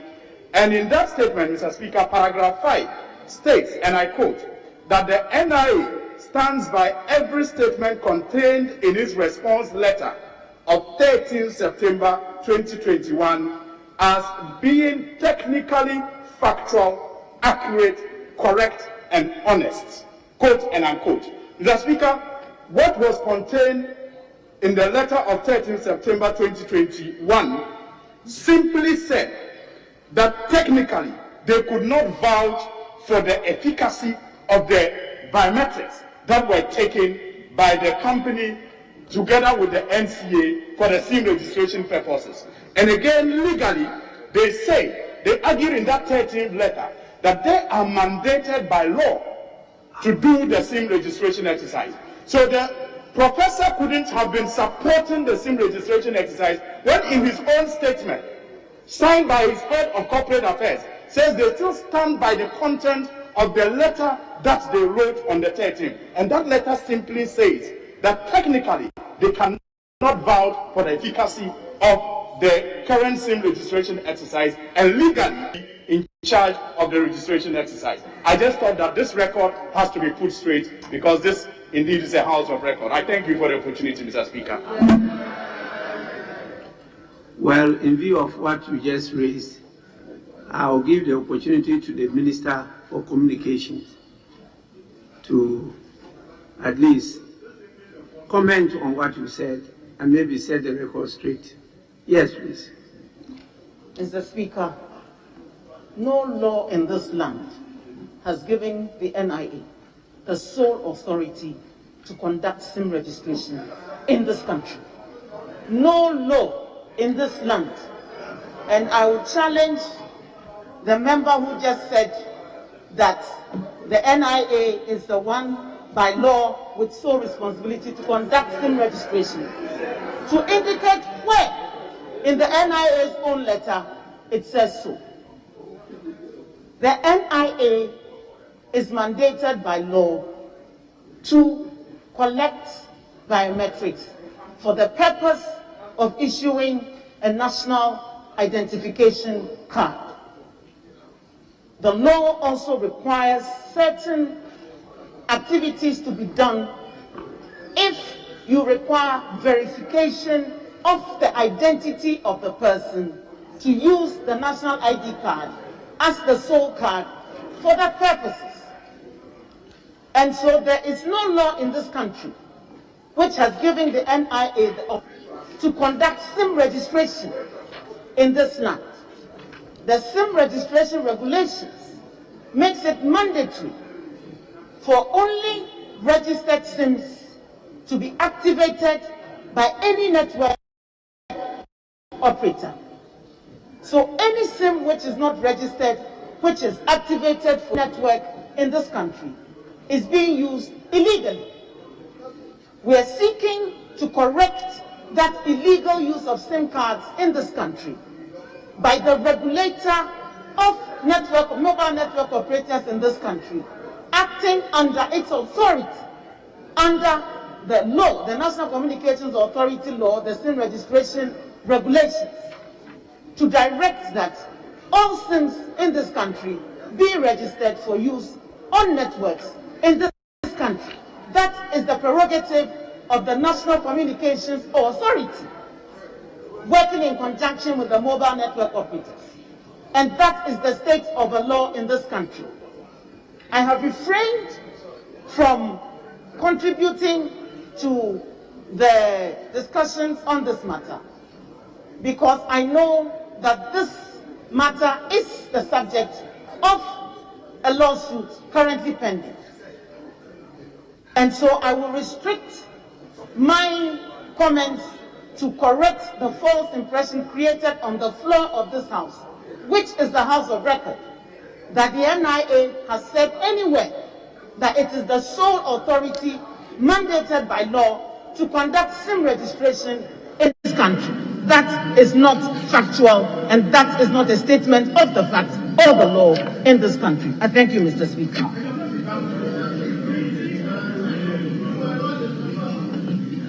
Honourable members, the report submitted by the Business Committee, subject to the comments that have been made by members, shall be deemed to have been adopted by this House for the purpose of guiding us in the conduct of our business during the week.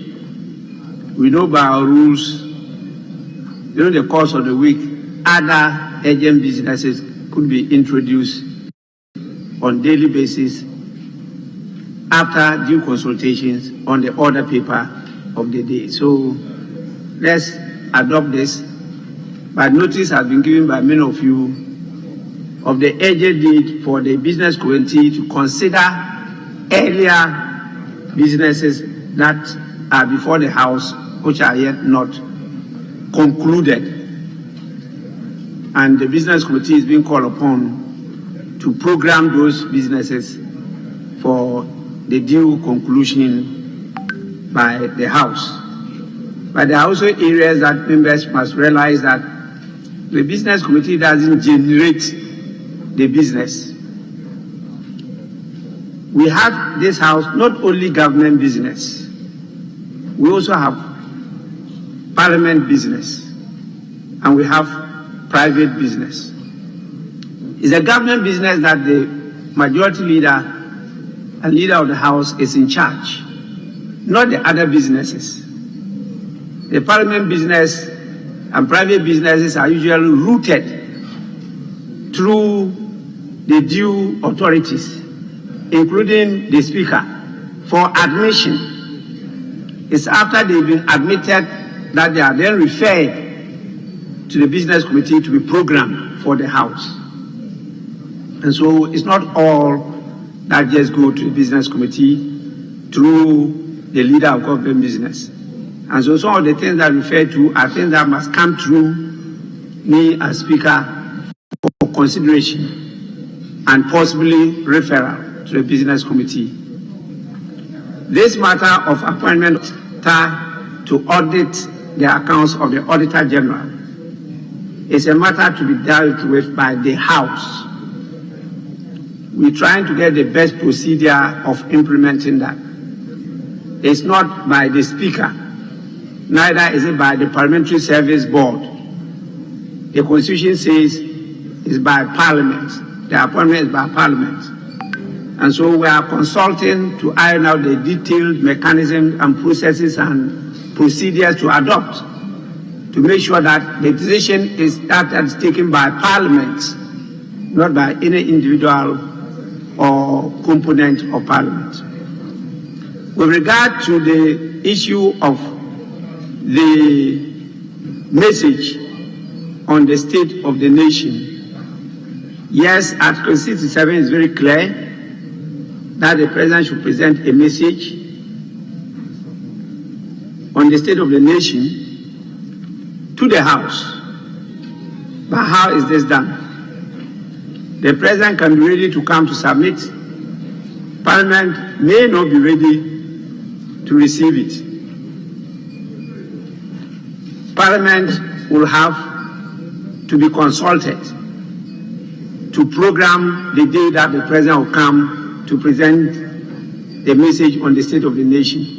It's not for nothing that when somebody is about to enter your room, at least the person says, "I go," you just don't walk in.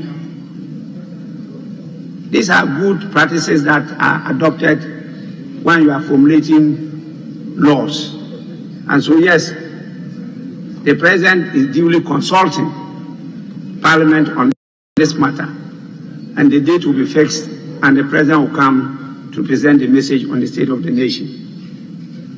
So with this, the Business Committee to kindly capture the other pending businesses for the consideration of the House. The Business Committee for the week is therefore duly adopted. Now, honorable members, we have, with your kind permission, two statements that are quite important, which I believe even your comments have underscored the importance and agency of those statements. One is coming from the Minister in charge of lands and natural resources, and is in connection with the national disaster, which you referred to. And I think it's appropriate I give him the time now to make the statement. So we are now at item 6 on the order paper, which is statements. The urgent questions will be taken later, and the Honourable Minister for Lands and Natural Resources to make the statement. Honourable Minister, you are welcome.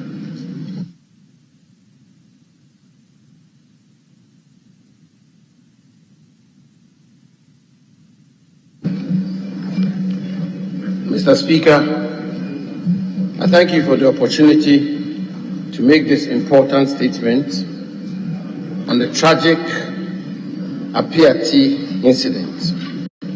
On Thursday, 20th January 2022, a deadly disaster befell our nation. A truck carrying explosives for mining from the site of Maxim, a company registered and licensed by the Minerals Commission to provide mine support services in the nature of supply of explosives to Chirano Gold Mines Limited, a large-scale mining company, was involved in a tragic event, resulting in an explosion that led to the loss of lives and extensive destruction to property in Appiatse, a community in the Huni Valley district of the Western region. The company registered and licensed by the Minerals Commission to provide mine support services in the nature of clearing, warehousing, and transportation of explosives for mining.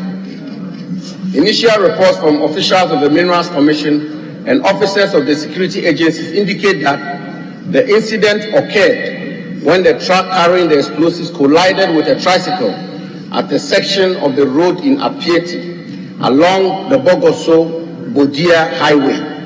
The impact of the collision resulted in a spark which caused a chain of reaction of explosions, bringing about the devastation to the town, which we have all seen. As at Monday, 24th January 2022, 13 people had been confirmed dead, and at least 100 people sustained various degrees of injuries. The impact of the explosion also caused considerable damage to several buildings in the community, rendering many families homeless. Mr. Speaker, on the instructions of the President of the Republic, His Excellency Nana Addo Dankwa Akufo-Addo, the security services and other states, including the Ghana Armed Forces, the Ghana Police Service, the Ghana National Fire Service, the Ghana Ambulance Service, the National Disaster Management Organization, and the Minerals Commission responded quickly to the incident, helping to save many lives and property in the ensuing issue. The response of government, indeed, Mr. Speaker, was swift and robust. Again, Mr. Speaker, on the instructions of the President of the Republic, a delegation from government led by the Vice President, His Excellency Alhaji Dr. Muhammadu Bawumia, which included my good self, the Ministers for Interior and Information, the Inspector General of Police, officials of the Minerals Commission, and other senior officers of our security services, visited the community to assess for ourselves the impact of the explosion and to commiserate with the victims of this horrific disaster. The delegation received briefings from the security personnel on the ground, visited the site of the explosion, as well as the injured in hospitals and displaced people. Government has decided to pay in full the medical bills of all those who were injured in this incident. The explosion destroyed a portion of the road, making transportation to and from other communities through Appiatse very difficult. Already, Mr. Speaker, government through the Ministry of Roads and Highways has commenced repair works on the road to make it motorable. Mr. Speaker, the conveyance, storage, possession, manufacture, and the use of explosives and substances used for the manufacturing of explosives for mining, quarrying, and other civil works are governed by the Minerals and Mining Act 2006, Act 703, and the Minerals and Mining Explosives Regulations 2012, LI 2177. Strict regulations for dealing in explosives, including the appointment of competent explosive managers who must be certified by the Minerals Commission. The packaging and marking of explosives must be in accordance with the recommendations of the United Nations Committee of Experts on the Transport of Dangerous Goods, and the transportation must be by a vehicle approved by the Chief Inspector of Mines.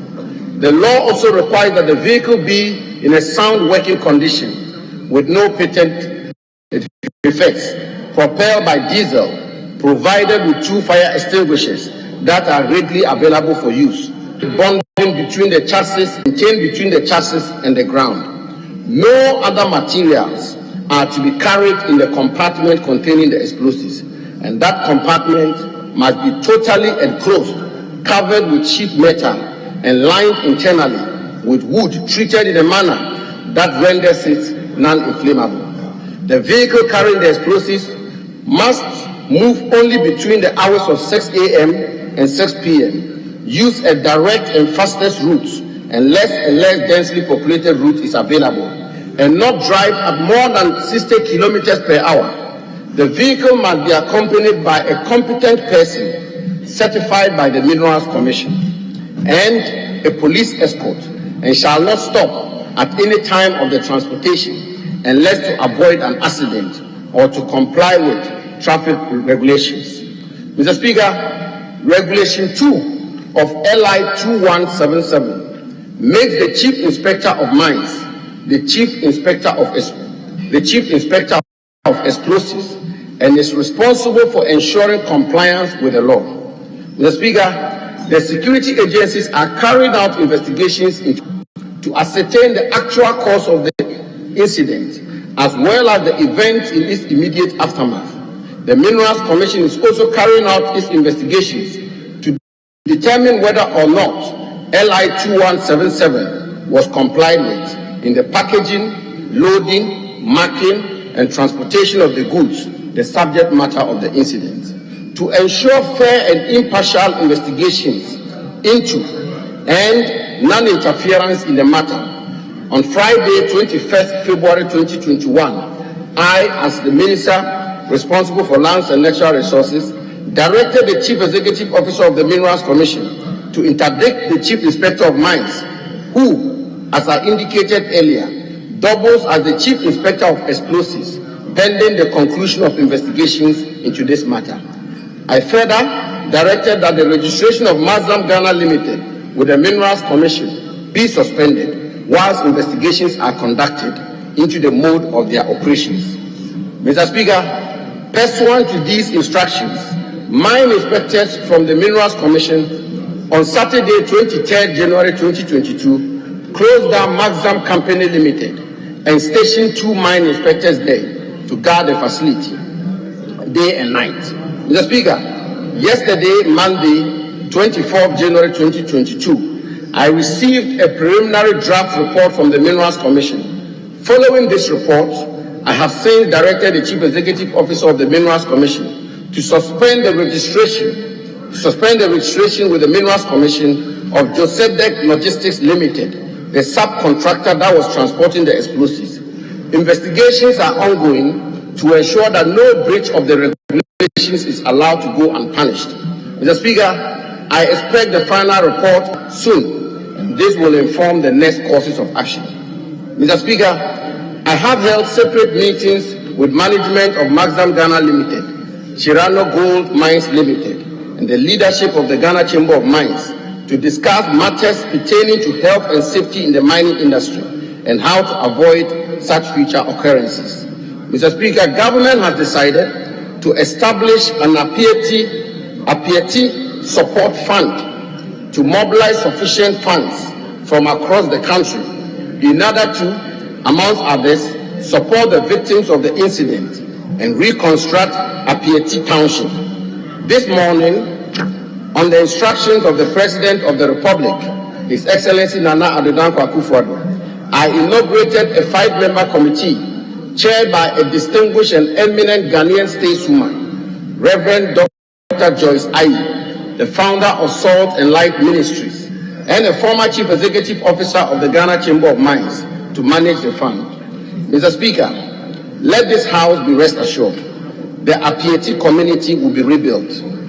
I, also pursuant to Section 101 of the Minerals and Mining Act 2006 as 703, intend to establish a ministerial committee of inquiry which will examine the entire health and safety regime of mining in Ghana and make recommendations for legislative and policy reforms. The committee will be given 1 month to present its report. Mr. Speaker, it is imperative that out of this calamitous event, we work to draw useful lessons and get to a situation where we can confidently say, never again. Mr. Speaker, we are grateful to the officials of the security agencies and other state agencies, including the National Ambulance Service and the National Disaster Management Organization, for their brave and patriotic. We are told, for instance, Mr. Speaker, that the response of the National Ambulance Service, which now has an ambulance in each constituency of our country, was swift. But for their rapid response and the help of ambulances of nearby constituencies, the situation would have been worse. We are also grateful to those individuals who volunteered to communicate to the people of the community to move away from the scene, and those who volunteered to donate blood at the various hospitals to support the injured. We pray that the good Lord replenishes everything they have lost.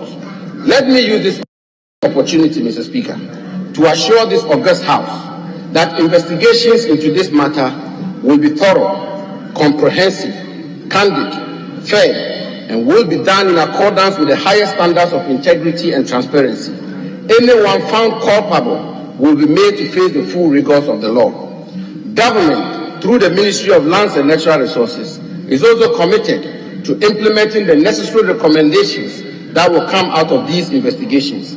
The Ministry is committed to ensuring that mining and indeed mine support services are carried out in a safe, healthy, and environmentally sound manner, and we will not relent in our efforts to ensure that we achieve this. Mr. Speaker, I humbly say to the good people of Appiatse that the Akufo-Addo government, the government of the people, will without fail offer them the necessary support, leadership, comfort, and solidarity in their time of great need and adversity.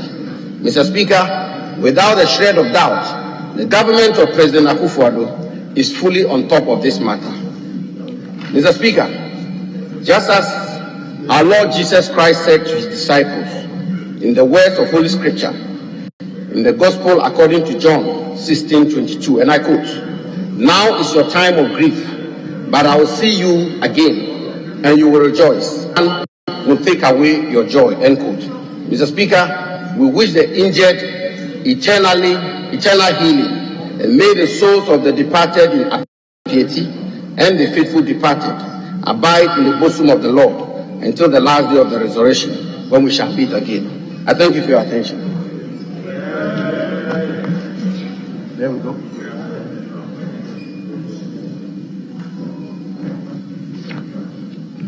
Honorable members, this is a statement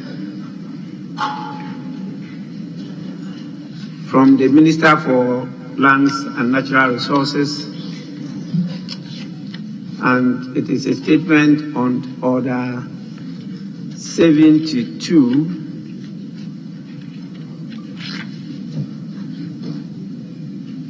not necessarily only 70, because 70 deals with just announcement or statement on government policy, and 72 deals with a matter of urgent public importance or of a personal nature. And so I will allow members to make, as stated by the standing orders, comments which are not meant to generate debate. And there's time limit to that. We say I have one more statement, so I want to plead with members to be a bit brief in their comments.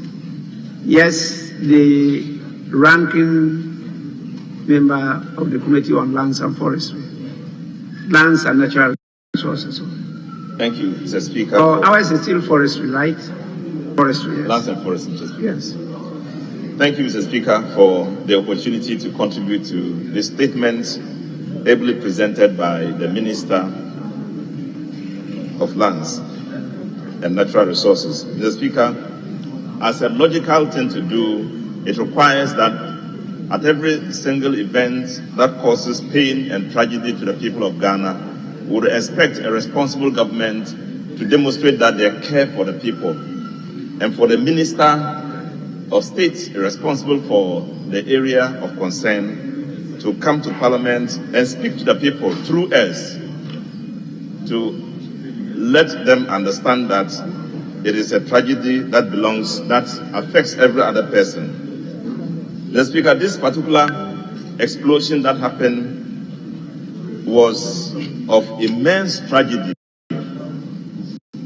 and caused a lot of pain, destruction of humans and materials, and as a result, touched everywhere else. When it happened, I was not in this country. I was in Uganda with my colleagues to visit the Ugandan Parliament and was informed about what happened. In fact, I was called by a person from the CNN because he thought I was in Ghana to enable him get in touch with somebody he could speak to. That tells you the extent to which the news went. And Mr. Speaker, and this is not the only thing that has happened in Ghana. It is becoming one too many for explosions to happen in this country. It tells us that there must be something we should be doing that we are not doing right. And I would expect that the Minister, after making this statement, should go the extra length in finding out exactly what to do, he must do to curb any future such situation. Mr. Speaker, it is good that the public is called upon to help, and it's refreshing to note also that when it happened throughout the country, everybody was concerned and there was demonstration of emotions and desire to see the matter addressed. I was happy to hear also that the Vice President visited the place, but was a little surprised to note that the promise to the people did not go far enough. The Speaker, it must just not be to support them now and now, but to support them in ways that will help them to restore themselves to good life as they were living. Houses were destroyed, people were destroyed, lives were dislocated. The Speaker, at one point in time, a report came out that a man who sent his son out for something couldn't find the son and was in a hurry to go and fetch the son, and an explosion occurred subsequent to the earlier one, and he lost his son and he himself was lost. Mr. Speaker, there are very, very sad situations that occurred. Now, what happens is that, Mr. Speaker, every single time an event occurs, the police or authorities must take control of the incident scene.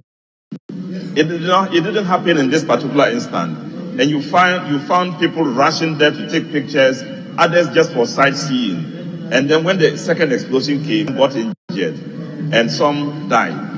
Mr. Speaker, it's important that we take particular notice of this, that the police must take authority at every single time an event like this occurs, so you don't have people plunge into it and get killed. Mr. Speaker, the investigation that must be conducted must start soonest and must bring to us a full and comprehensive report of what happened. It will help in future decisions. Mr. Speaker, since you have already cautioned that we should not speak too much, I will urge the Minister to work harder in getting a report on it. I'm already happy that he has taken some strict actions, including the fact that some people were withdrawn from office until full investigations are done. I'm urging that they should work hard, as the Vice President has promised, to give the people some solace, some help, some support, so that they would be able to keep up with life. They should not be allowed to sleep outside considerably for a long time. The Speaker, it is an event that has caused us a lot of pain, and I send my condolences to the many, many people who have been affected. Thank you, Mr. Speaker. Minister for Interior. Thank you, Mr. Speaker. Mr. Speaker, I should contribute to the statement ably made by the Honourable Minister for Lands, in which he captures the essentials, a panoramic view of what His Excellency the President has been able to initiate. To these services went immediately to take action. I totally agree with what he has taken as far as it concerns the explosives, the transportation, and it is clear that the Chief Inspector of Mines is the Chief Inspector of Explosives, and it's his duty to actually produce an incident report. The Minister has been proactive pursuant to the directions of Mr. President, and I think that everything has gone on well. For my part, I want to bring the dimension of the police into the matter, and indeed the other security agencies. They acted timelessly.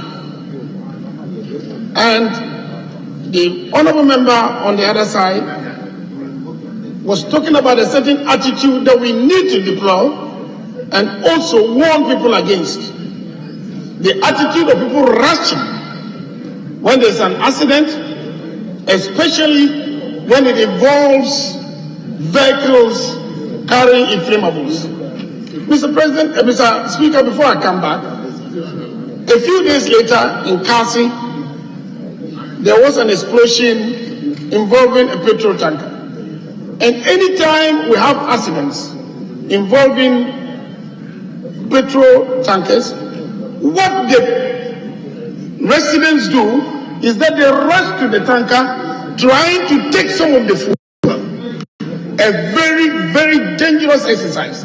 And most of the time, we have explosions killing a lot of people. In this case, even though the police are yet to complete their investigations, the driver of the truck after the accident was calling on people to move away from the tanker.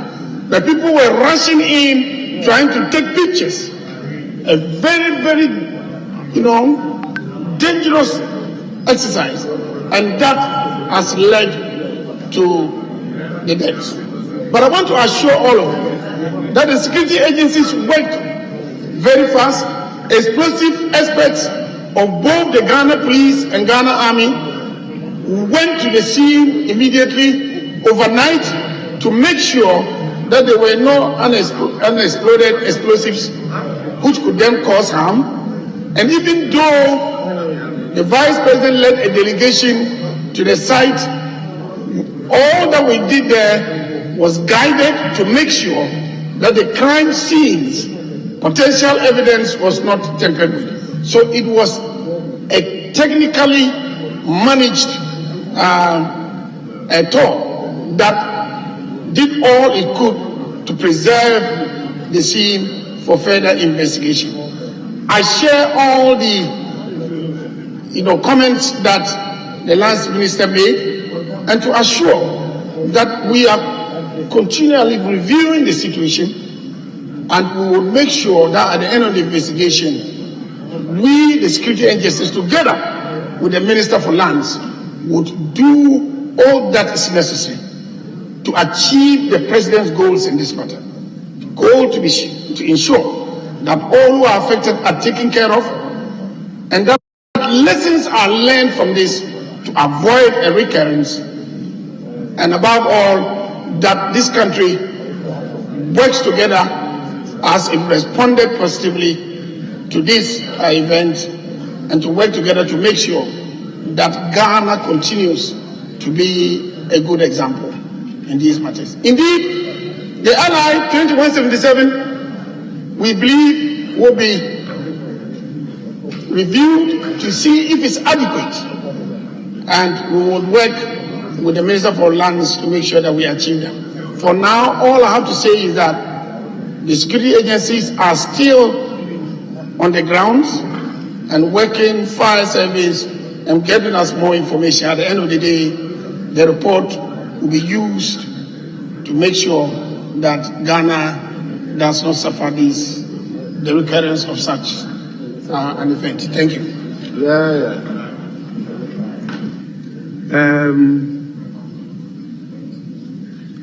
Honorable John Jinapo.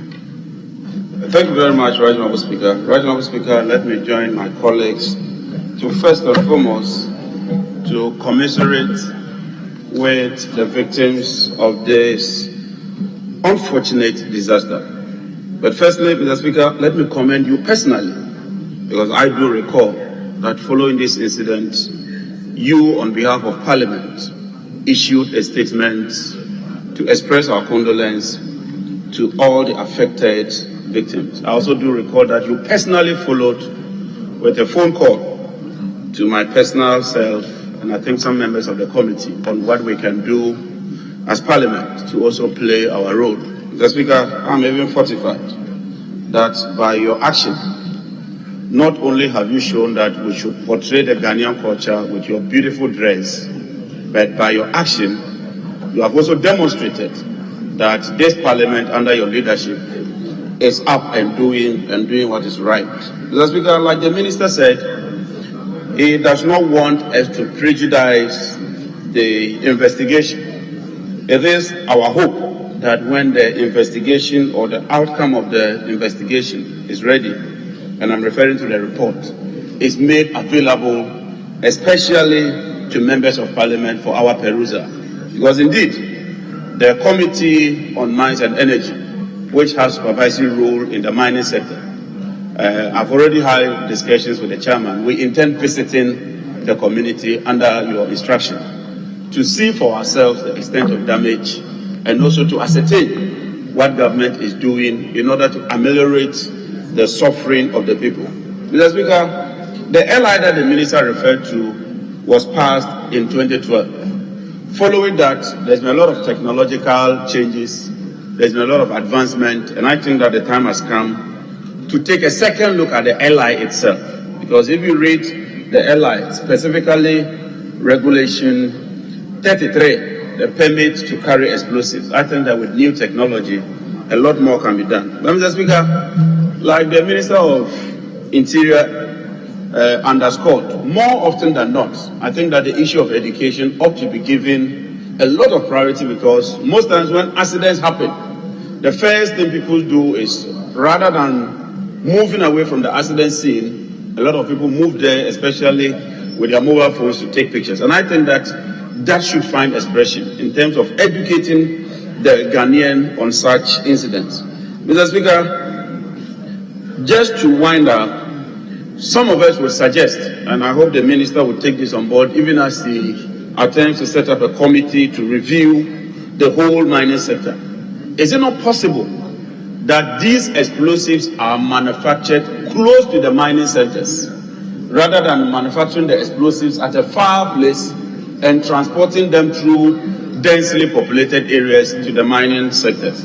It is my hope that NADMO would be resolved, because we are all aware of the difficulty that NADMO is facing, so that we can deal with the aftermath of such incidents. But Mr. Speaker, in ending up, let me assure you, Mr. Speaker, and this House, that the Committee of Mines and Energy would be leading up to its expectation. We are monitoring events, and we would pursue the necessary course of action through your guidance when we find it necessary. On that note, Mr. Speaker, let me once again commiserate and express our condolences to the bereaved families, and to appeal to government to hasten the relief effort and ensure that life is brought back to normality.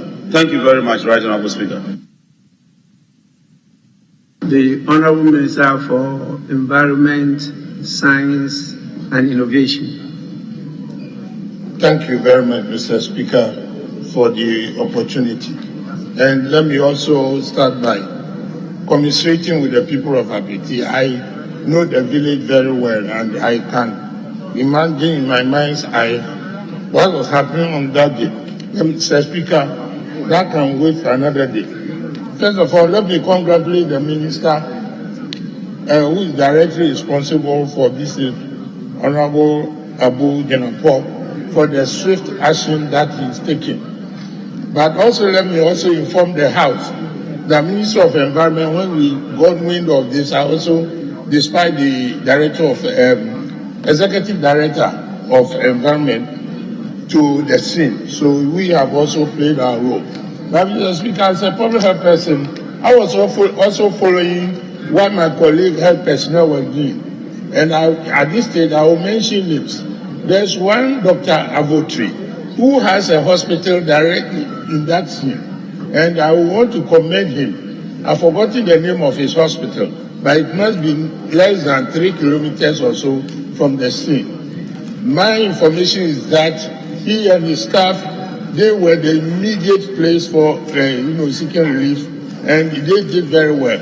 And at the same time, the doctors and nurses and health personnel in general, even those who are retired, voluntarily were marshaled to give help to everybody from Takwa to as far as field as Wasa Propon and their environs. I congratulate them. Mr. Speaker, these things are bound to happen, but it strengthens me in making the advocacy for the local content rule, that in the mining community we must be specific, and that those who are living in those areas, the mining companies should make a very good effort to recruit people from there, because apart from these acute emergencies, they are living with chronic diseases which are associated with the mining.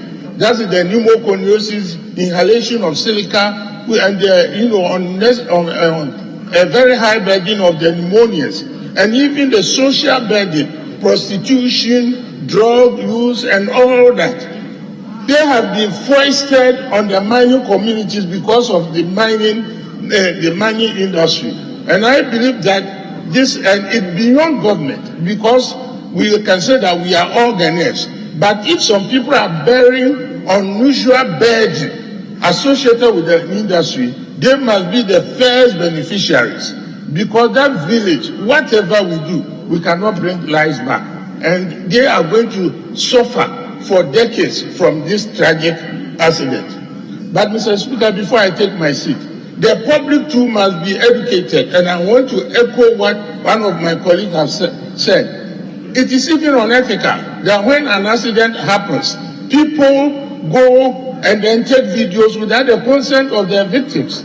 In fact, that is invasion of their privacy. And then I have a bad excuse where in Sevibekwai there was a similar accident, not an explosion. People actually invaded my theater wanting to take, video clips of people who were literally on the bed, theater table to be, to have surgery.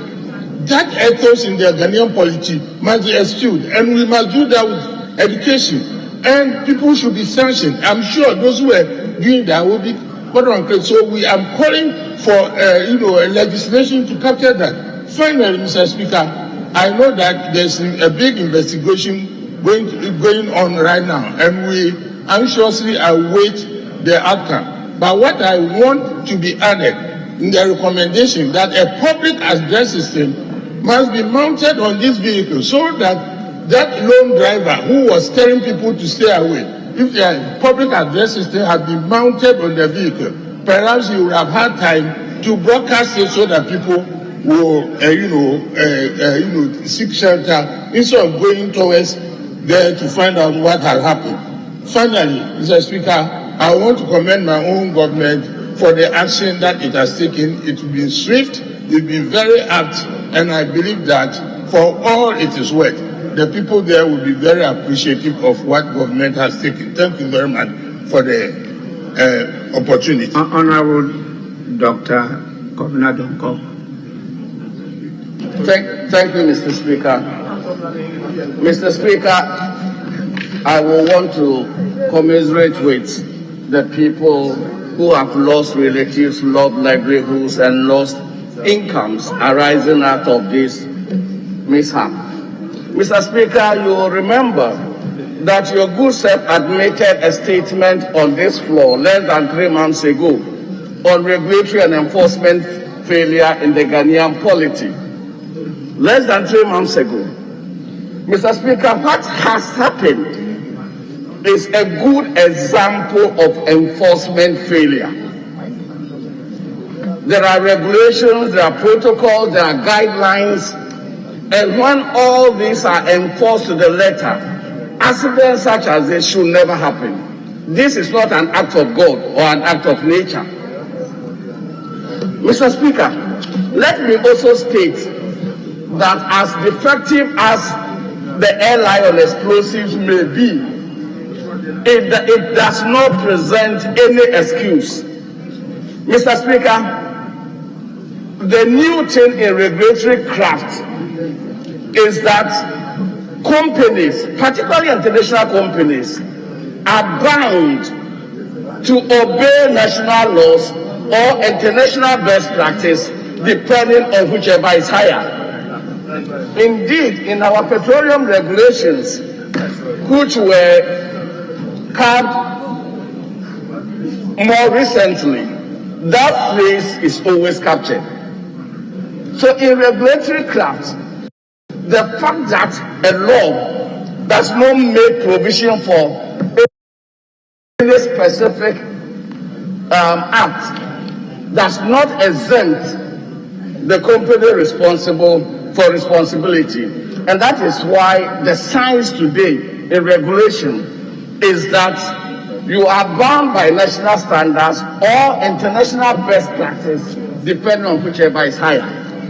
Mr. Speaker, in the best of regulatory enforcement environment, you will not have explosive being transported in such a manner that a purported interaction by a motor rider or such other incident will lead to such a major catastrophic disaster. It should never happen. It should never happen. Again, in other jurisdictions, the practice is that the container in which explosives are transported should be such that they will be able to hold the velocity of the explosion. It's in other jurisdictions. Mr. Speaker, we must also not forget that there's a provision of goods in transit insurance. And this is why I was disappointed that our Vice President immediately stated that the state was going to provide houses. It is not the responsibility of the Ghanaian state. The responsibility of the Ghanaian state is to ensure that appropriate insurance, appropriate bodies with responsibility provide the houses. Because there is what we call goods in transit insurance, which should cover such accidents. Again, there's a principal-agent relationship.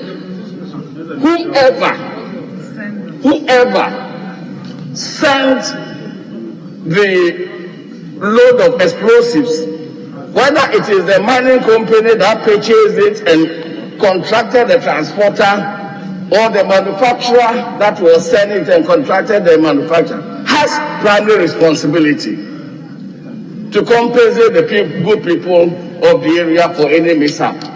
So, Mr. Speaker, whilst I look forward to the investigation, I will want the narrative that this has happened because we have defective legislation to be taken out. That is not international best practice. That is not what we do in regulatory management. It is a typical example of enforcement failure. And Mr. Speaker, my worry, as I stated on this floor, is that more than 50% of the issues in Ghana that worry us will not be there if we're enforcing regulations properly. Too much problems are transported to the desks of ministers because of enforcement failure of existing regulation. So it is high time we as a people place serious emphasis on regulation and regulatory enforcement. Thank you, Mr. Speaker, for the opportunity. Thank you.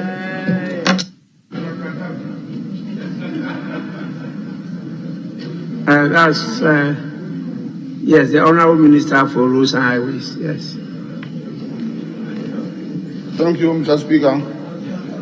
Mr. Speaker, I would like to associate myself with the statement so strongly made by the Honourable Minister for Lands and Natural Resources,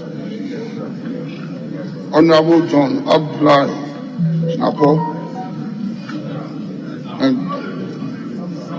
thank all colleagues who have also equally so strongly contributed to it. Mr. Speaker, a disaster of such magnitude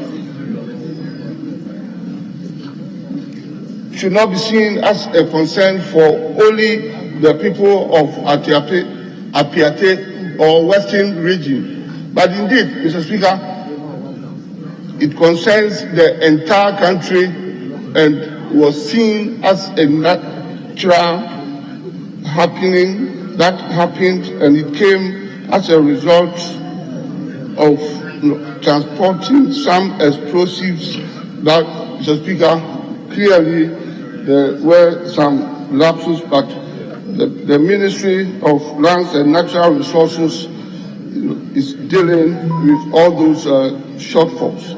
And this national disaster, Mr. Speaker, has been seen, and a lot of people in this country have expressed so much concern that all of us must work together to ensure that this does not reoccur in our country. And Mr. Speaker, it must be put on record that government and its agencies and ministries acted promptly to deal with this matter, and Ministry of Lands and Natural Resources, Ministry for the Interior, and Ministry of roads and highways work together also with NADMO to deal with this matter.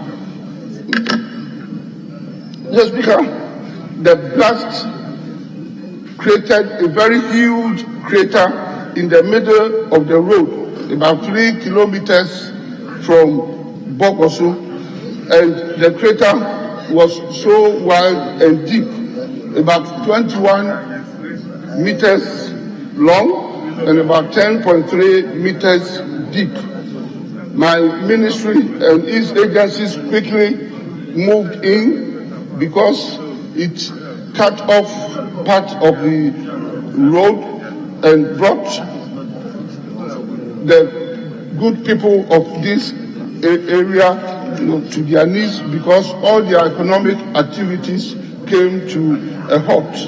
So we quickly had to begin filling this crater, and as an immediate action, we had to create a diversion to enable the normal movement of goods and people to take place. And Mr. Speaker, we have been able to create a diversion of almost 270 meters long and of 7 meters wide, and we have restored to the good people of Appiatse and Western region normal vehicular movement despite the great intensity of this unfortunate disaster.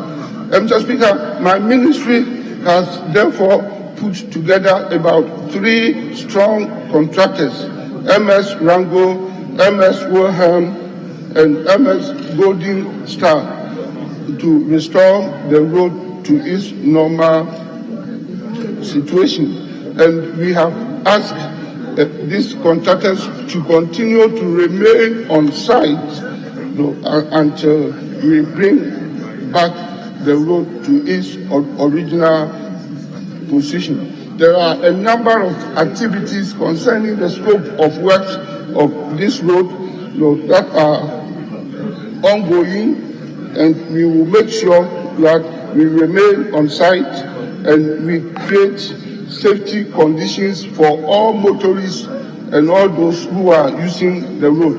Mr. Speaker, at this point, I would want humbly to appeal to road users and pedestrians together to take all necessary measures and follow all the road signs that have been put in place by my ministry to avoid further disasters. Mr. Speaker, we have visited this area more than 4 times, that delegation from my ministry, and on Friday, God willing, we are again organizing to visit the site and to make sure that we bring the road back to normalcy to allow the people of this town, Appiatse, and the region, Western region, and indeed the good people of this country to go by their normal economic activities. And we will ensure that on behalf of government, this will be done to its logical conclusion. I thank you, Mr. Speaker. The Honorable Lady who has been standing up, is that Honorable Zuwera? Yes. Thank you very much, Mr. Speaker, and thank you for the opportunity for me to make a contribution to the statement on the unfortunate accident that happened in Appiatse in the Christia Huni Valley constituency. Mr. Speaker, we thank the Honorable Minister for the expedient nature in which he's taking to bring all of us to speed on what happened, giving us the adequate background that we desire to know, and also highlighting some of the critical issues that government and other partners have been able to undertake in order to bring some relief to the people of Appiatse. Mr. Speaker, in Islam, the Prophet enjoins us that in times of adversity, in times of grief, we come together as a people. It doesn't matter what the differences that would have pertained. And so we all stand together with the people of Appiatse, offering them our support and keeping them in our thoughts and prayer.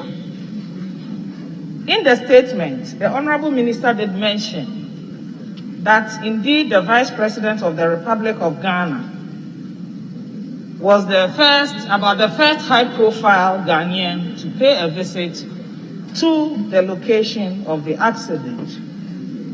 But when he got there was a team that the Vice President worked with to bring some assurance to the people and for the people to know that indeed government was abreast with what was happening. One of such personalities was the Honorable Member of Parliament for Procedural Valley, the Honorable Kujo Roberts. I found it curious that he didn't get a mention in the Honorable Minister's statement.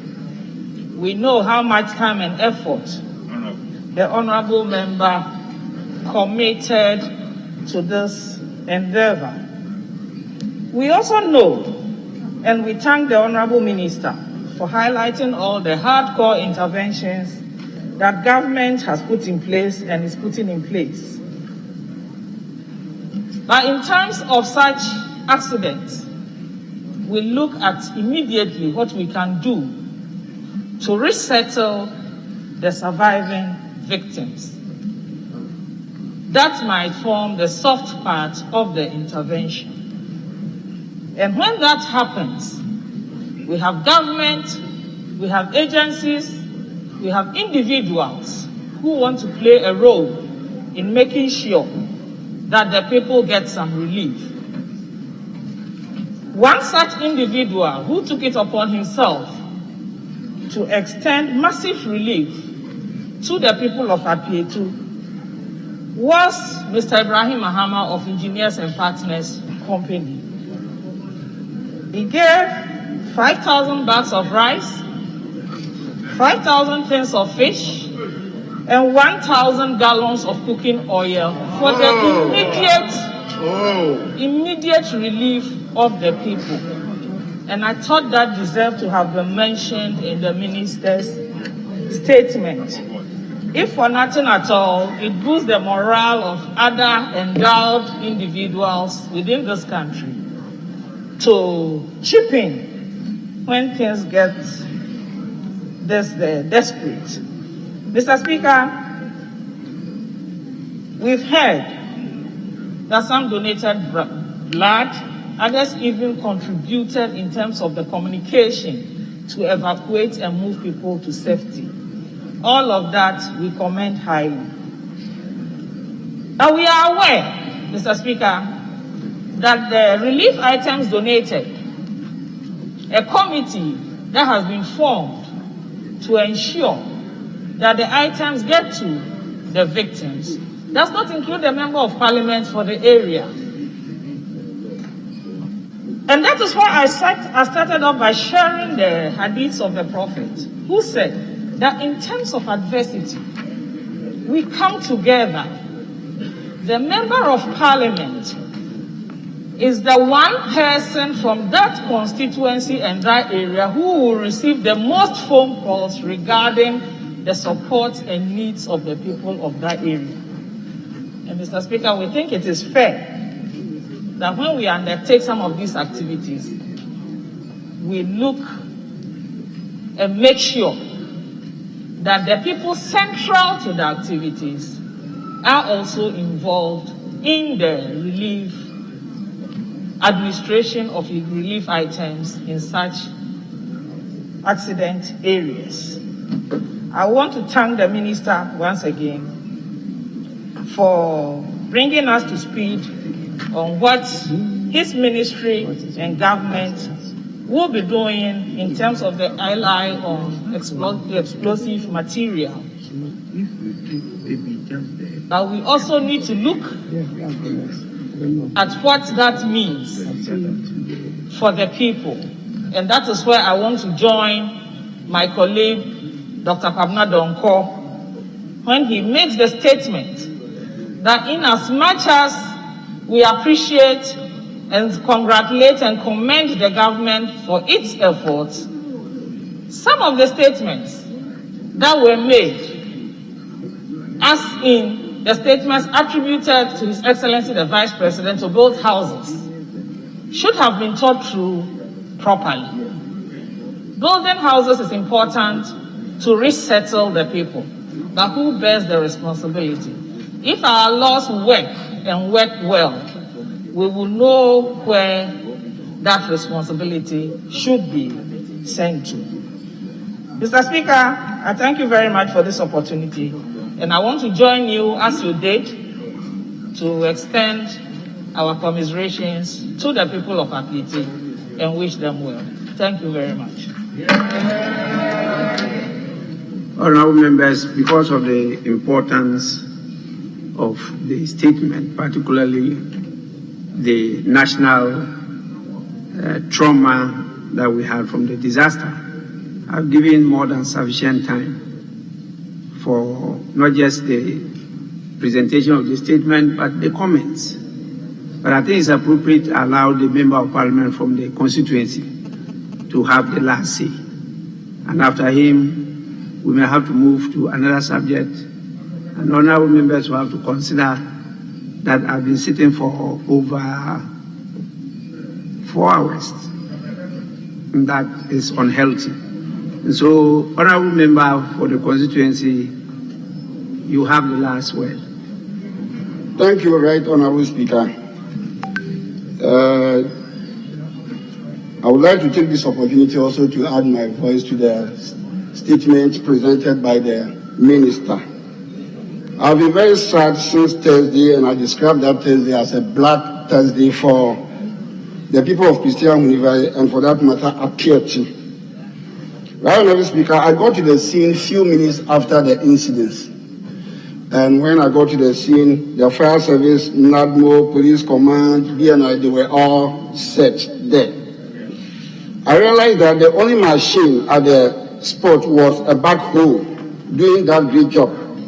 So I called on the MC and assured him that I'll get excavators for him within the shortest possible time. So I drove back to town, and within 20 minutes I was able to marshal 2 excavators, fuel it myself to the spot. And that's where the great work started, removing the debris and then the dead bodies. I was part of the rescue team throughout to the night, and we all decided around 3 o'clock to make a bypass route for all the vehicles from Kumasi, Takoradi, and other places. Then in the second day, when the Vice President visited the place, I was with his team. I was even being introduced by the Minister for Information to the Vice President. And I accompanied him to almost all the places that he went and left the following day.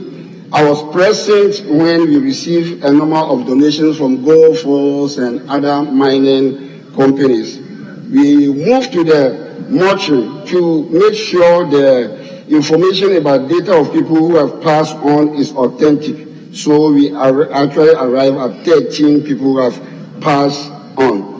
Right Honorable Speaker, this morning I've heard that a committee has been put in place to manage the items being donated by individuals and groups, which my name was missing. Yes, I've called on the MC that if anything at all, a rep from my camp should be present so that at least we all can monitor the items and make sure that they go to the right people, and then people will actually benefit from that. My greatest problem now is that when I followed the Vice President, there was a promise that we were going to put up houses for the people of Appiatse. Right now, the Minister also has presented information of investigating the cause of these exploration. So I am pleading that as a house, we all monitor activities and make sure that whatever these people deserve are being given to them, especially with regard to accommodation. And then we all also have to follow and monitor and make sure that the appropriate investigation is being made to bring into book all those who are at fault. Because as a country and somebody who was brought up in a mining area, one thing I have realized is that safety measures are being taken for granted by most of the mining companies. You have to do A, B, C, D. They think that when you start from A to D and you skip the 2 in the middle, still you can arrive at the same destination. So the necessary action should be taken after we have found out those who were at fault. Right, Honourable Speaker, with all this and in a very sad mood, I pray that those who have lost their life, the great Lord will give them a peaceful and everlasting resting place. And then also those who are injured, that is my concern, how we can restore them, even if not completely restored to their former state, at least what they can depend on for the rest of their life. Thank you, Right Honourable Speaker, for this opportunity done to me.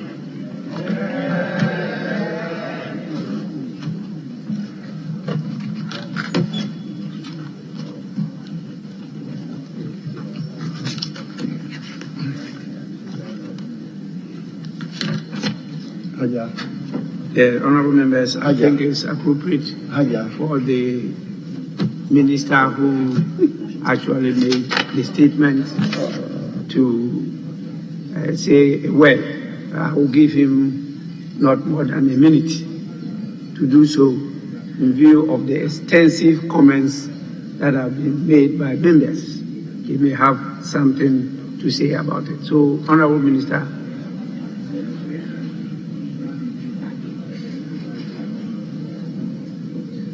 Mr. Speaker, thank you for the opportunity. Mr. Speaker, first of all, let me thank the House for the very rich contribution they've made to the statement I made. And rightly so. Mr. Speaker, we will take all the suggestions, critiques, and inputs which have been made by members of this House. And that is indeed the essence of the statement I have made. Mr. Speaker, that said, let me just emphasize that investigations are ongoing and therefore we all will have to wait for the outcome of the investigations. Mr. Speaker, when the Vice President said the Appiatse community will be rebuilt, he meant it. And I said so in my statement. I want to reiterate it.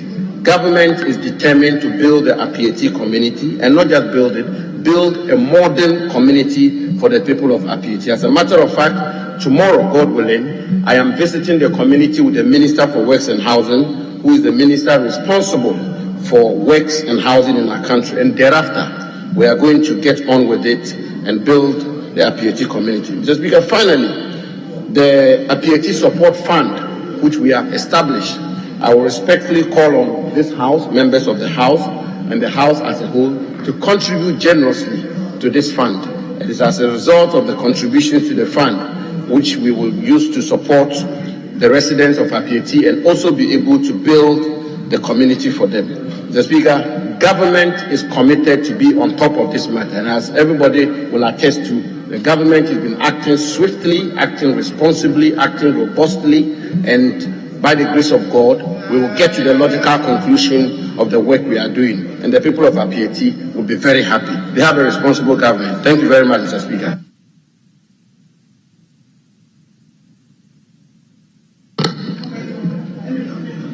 Honourable members,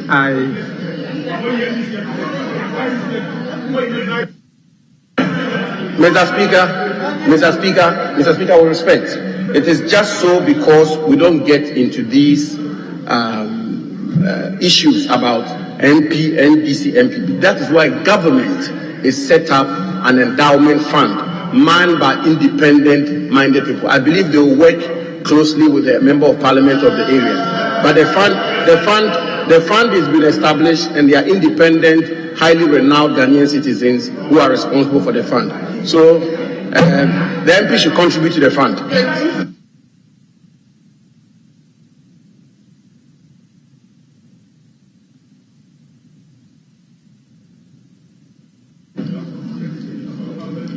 Honorable members, I think this is a very sad occurrence in our dear nation,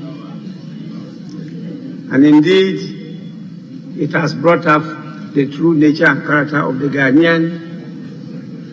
We have come together in sorrow. We come together to try to support the lives that were so graciously saved by the Almighty God, and also to see how we could together reconstruct the area for those who are living. Yes, government is leading the process, but a lot more Ghanaians have put in their little bit of support, including my good self. And so I want to add my voice by expressing the deepest condolences of this House to the bereaved family, the whole traditional area, and particularly the traditional leaders there, spiritual and family heads, who are actually bearing the brunt. Definitely, the political leaders, the DC Chief Executive, and the Member of Parliament are expecting that we should rather boost their morale, we should support them, and we need to commend the efforts they put in so far. I have my ears on the ground, and I'm aware of the contributions both the Member of Parliament and the DC have made. And so we need to, and more importantly, the health personnel. A lot is being done by the doctors, the medical personnel, to save lives and restore normalcy to the area. Our security agencies will need to be commended highly for that, what they have done. And I think it's important that we all continue to contribute to try and restore what we have lost. This saddens us, particularly lawmakers, that we make the law and the law is not obeyed. It's a very serious matter that we have to take up, and when the report is presented to the government, this House will want to have a view of it, and if possible, contribute our quota to support government. If there is a need for us to revise and strengthen the laws and the institutions for enforcement of those laws, we'll definitely do so. So, honorable members, as with this, I want to convey once again the deepest condolences of Parliament, the members of Parliament, staff, and ancillary staff to all members of the bereaved family. And say, may the good Lord continue to protect them, guard them, and give them solace. I say this with all sincerity and the sadness of heart. With this, I want to thank the Honorable Wayome for his indulgence to agree with me to postpone his statement to tomorrow. It's a very important statement. But looking at the state of affairs, it's a statement dealing with the Black Stars, and I know how important it is. But tomorrow will not be too late. So he has agreed that he will present us the statement tomorrow. So honorable members who are interested in sports, particularly in football, should prepare to make useful contributions. I am a football fan myself. And I'm certain that Ghana now, we don't have a team. With this, I want to get some guidance from the majority leader and the other leaders whether we have to go to item 8 on presentation of papers, whether they are laid, the papers are ready to be laid. Mr. Speaker, I believe we can deal with, we can enter public business and do the presentation of the papers, which will not take more than 5 minutes. And then the other matter will come to after that. If we indulge, we can go to item number 8. Yes, honorable members, at the commencement of public business, item 8, presentation of papers. The following papers to be presented: 8A, by the majority leader and leader of government business. Roman 1. Report of the Auditor General on the statements of the foreign exchange receipts and payments of the Bank of Ghana for the half year ended 30th June 2021. The report is accordingly presented to the House and referred to the Finance Committee for consideration and report to the House.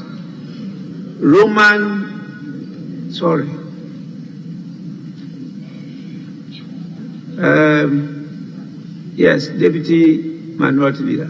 Thank you, Mr. Speaker. Mr. Speaker, this report should be referred to the Public Accounts Committee. Public Accounts Committee. Yeah, this is the Auditor General's report. Well, it's all referred. But we will need to sit down to strategize as to how to handle the volumes of reports that are coming to your committee and what other logistical need you need to be able to discharge those duties. It's a very important arm of governance, Auditor General's Department. So it is accordingly referred to the Public Accounts Committee, not the Committee on Finance. 8A Roman 2 by the Majority Leader and Leader of Government Business. Mr. Speaker, I think you made a very important observation in respect of 8A Roman number 1. That indeed it is not the foreign exchange receipts and payment which should go to the Finance Committee, but this is the Auditor General's report. So it should go to the Public Accounts Committee. Mr. Speaker, the Public Accounts Committee is inundated with reports, volumes of reports. And I think it will serve their own interest if the constituted committees within the Public Accounts Committee to be dealing with them. A leader just mentioned that we'll meet and decide or strategize as to how to handle it. That's why I raised that issue. Yes, so let's move on. Mr. Speaker, I'm having some advice from the chairman that I should leave that one to him. And he knows why he says I should leave it to him. I will certainly leave it to him because it's the committee's business. But this is a friendly advice. That is what you have to do to get the volumes off your desk. Mr. Speaker, Roman number 2. A Roman number 2. Semi-annual report of the Public Interest and Accountability Committee on the management and use of petroleum revenues for the period January to June 2021. I believe this one is to be referred to the Finance Committee, and I so refer the semi-annual report of PIAC to the Finance Committee for consideration and report to the House. 8B by the chairman of the committee, that is Finance Committee.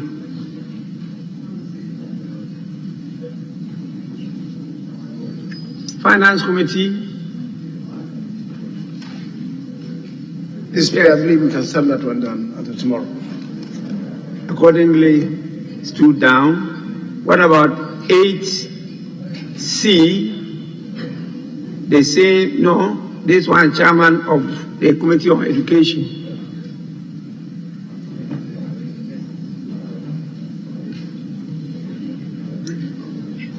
Report of the Committee on Education on the Student Loan Trust Fund Amendment Bill 2021. The report of the committee is accordingly laid and is for distribution to members of the House. Honorable members, item 6 has not been taken because we need to discuss it further. We need to discuss item 6, which is the urgent question, and therefore the honorable member involved will have to get in touch with me for further discussion on that issue.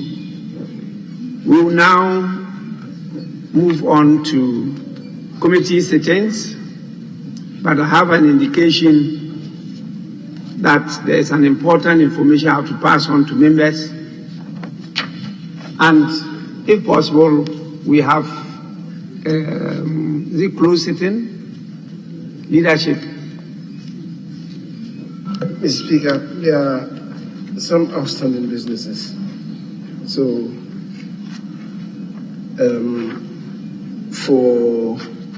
we can have that short closed sitting. Not closed sitting, but I should say joint caucus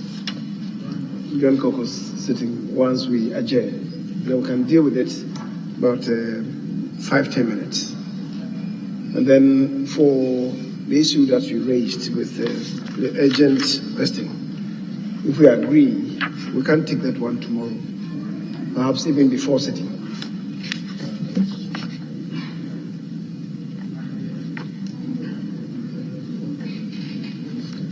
I don't think that the urgent question is due for consideration, but we'll do that later. Honorable members, it's important I give you this information. I'm sure you are all aware, you've always been aware, since the emergence of COVID-19 pandemic 2 years ago, the virus has mutated a number of times with devastating consequences on humankind around the world. Again, as you may be aware, last year, this House arranged the conduct of 2 vaccination exercises for members, staff, and ancillary staff and their families within the parliamentary enclave in order to reduce the spread of infection of COVID-19 virus. I must state that the exercise was highly successful. Honorable members, medical experts have strongly recommended that even after taking 2 shots of the vaccine, one will require a booster shot to provide an extra layer of protection against the virus.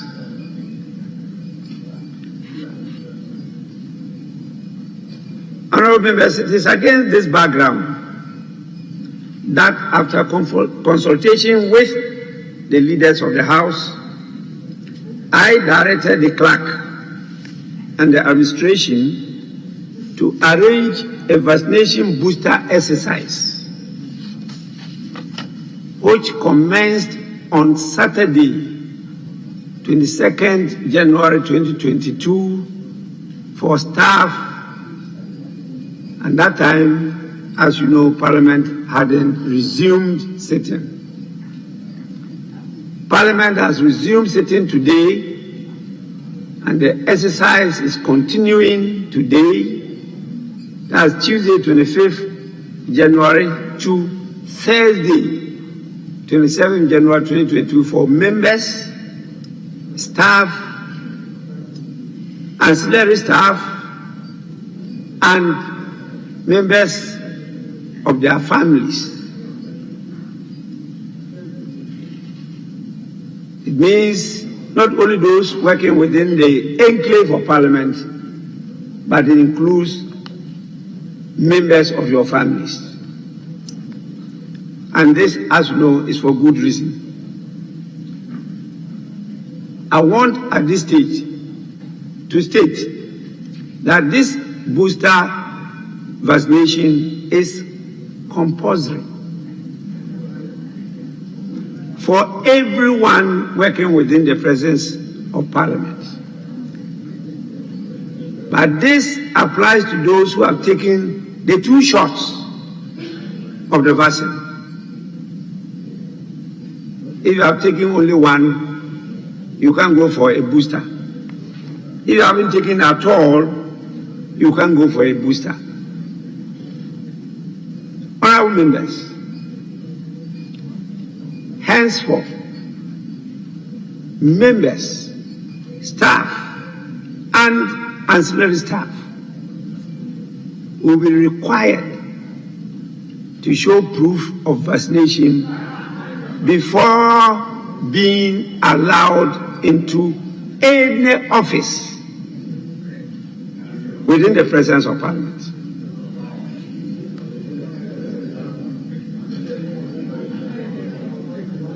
After the vaccination exercise, any member, staff, and ancillary staff who fails to take the booster jab would be denied access to Parliament.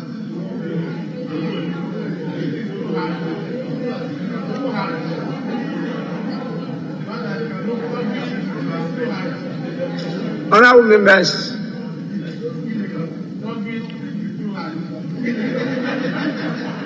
you are allowed to go to a Supreme Court. But so far as I'm concerned, and with the experience so far, and you all know it, the last day of the sitting of Parliament last year, what happened? And the spread immediately after you left the presence of Parliament. You know it. You know the number of you who were down.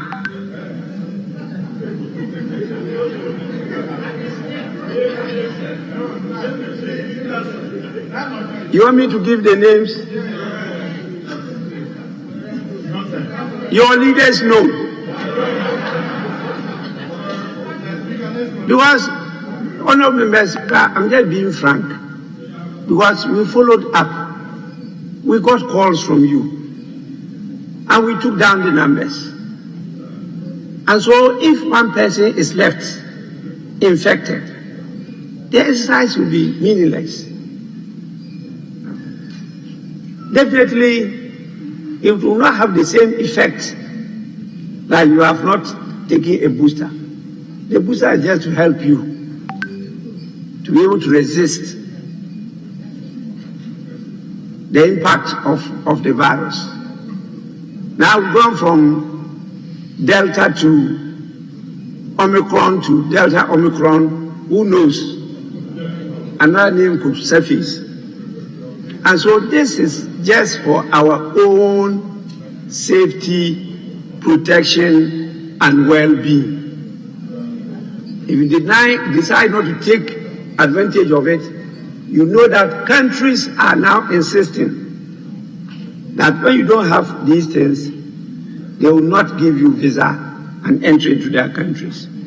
And as you sit here, you don't know when you will be called upon to represent your country or your constituency outside the presence of this country. So you deny yourself the booster, you deny yourself the opportunities. Over to you, Joe Lati. I thank you, members. I thank you, honorable members, for your attention.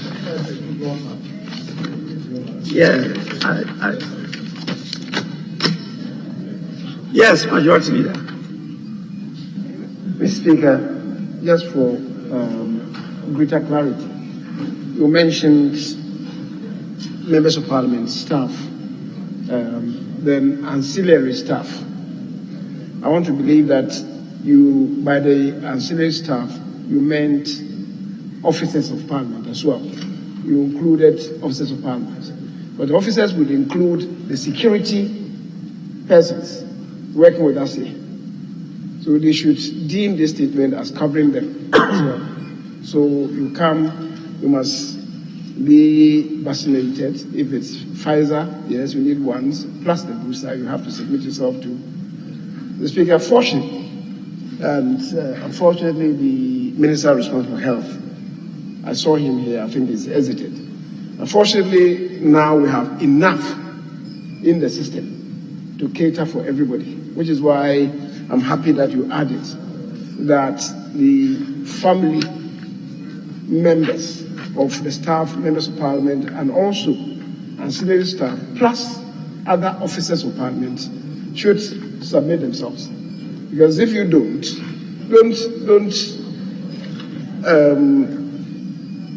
mislead yourself. Even after the booster, you still are not 100% covered. And so you could go home, and if your family members are not protected, you could contract and then bring it here, which is why it's important to bring your family members as well. So that at least if your level of protection goes beyond 90%, you and your family will be covered to that extent. We are told that the double dosage of the AstraZeneca takes us to about 67%. Plus the booster will take us to about 92%, we are told. If that is the case, and your family members are not thus protected, you may come infected. And it's important that every one of us, those who have families, bring their families as well. Mr. Speaker, thank you. Thank you so much, Majority Leader. Ancillary staff goes beyond your personal staff like security and the rest to the police service division attached here. We have the fire service unit here. We also have the health sector. We have 3 doctors and other medical staff with us here, and the invisible ones who actually take care of our security and those who make sure that our constituents listen to or get to know what we do and say here. That is the Parliamentary Press Corps. The members of the Parliamentary Press Corps are always part of it. And we also have some hospitality staff supporting us here. They are all part of the ancillary staff. And so it's important that we expatiate on this matter for members to know that when we are talking about budget of Parliament, we resource the operational cost of all these units here. The budget is not only for members of Parliament and staff of Parliament, but all these people, even though we don't pay their salary, the logistical support, the operational costs and all those things, we support them. And we need to motivate them to be able to provide the necessary services for us. So budget for Parliament is not just for members of Parliament and the staff of Parliament. It's an arm of government, and we need to strengthen it and expand it further. So please take this information seriously, take advantage of the opportunity given, and don't deny yourself other possible opportunities attached to this. I'm aware of a number of countries, they will not allow you to enter if you don't show evidence of having taken the 2 shots and a booster. I'm aware of the controversy around the decision, but please, I have not come across anywhere research literature convincing me enough that these are not good medical interventions. This is just for your consumption. We can disagree on the law, but I want you alive first. Then we can litigate in court and then yes to do so. With this,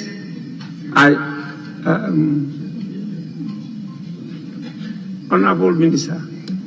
Thank you, Mr. Speaker. Mr. Speaker, I'm glad to notice that you are encouraging people to take their vaccines and even do the boosters. I only want this clarification. What about those of us who have done the booster somewhere? We all know that with the booster, when you do it, it's not indicated in your card as first or second. So the third one, and those of us who have done it outside, how do we show that we have? Outside the parliament. I've done mine outside the parliament. So I don't know. Well, at the ministry.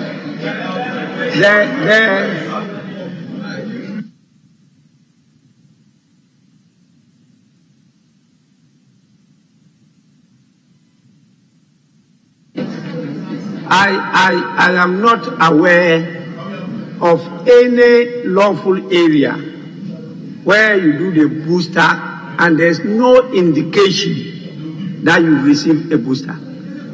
There is always some indication, at least on your card. No. Mr. Speaker, the leader is here. We had it at the Jubilee House. But we're not giving any indication. He's here. He's aware of it.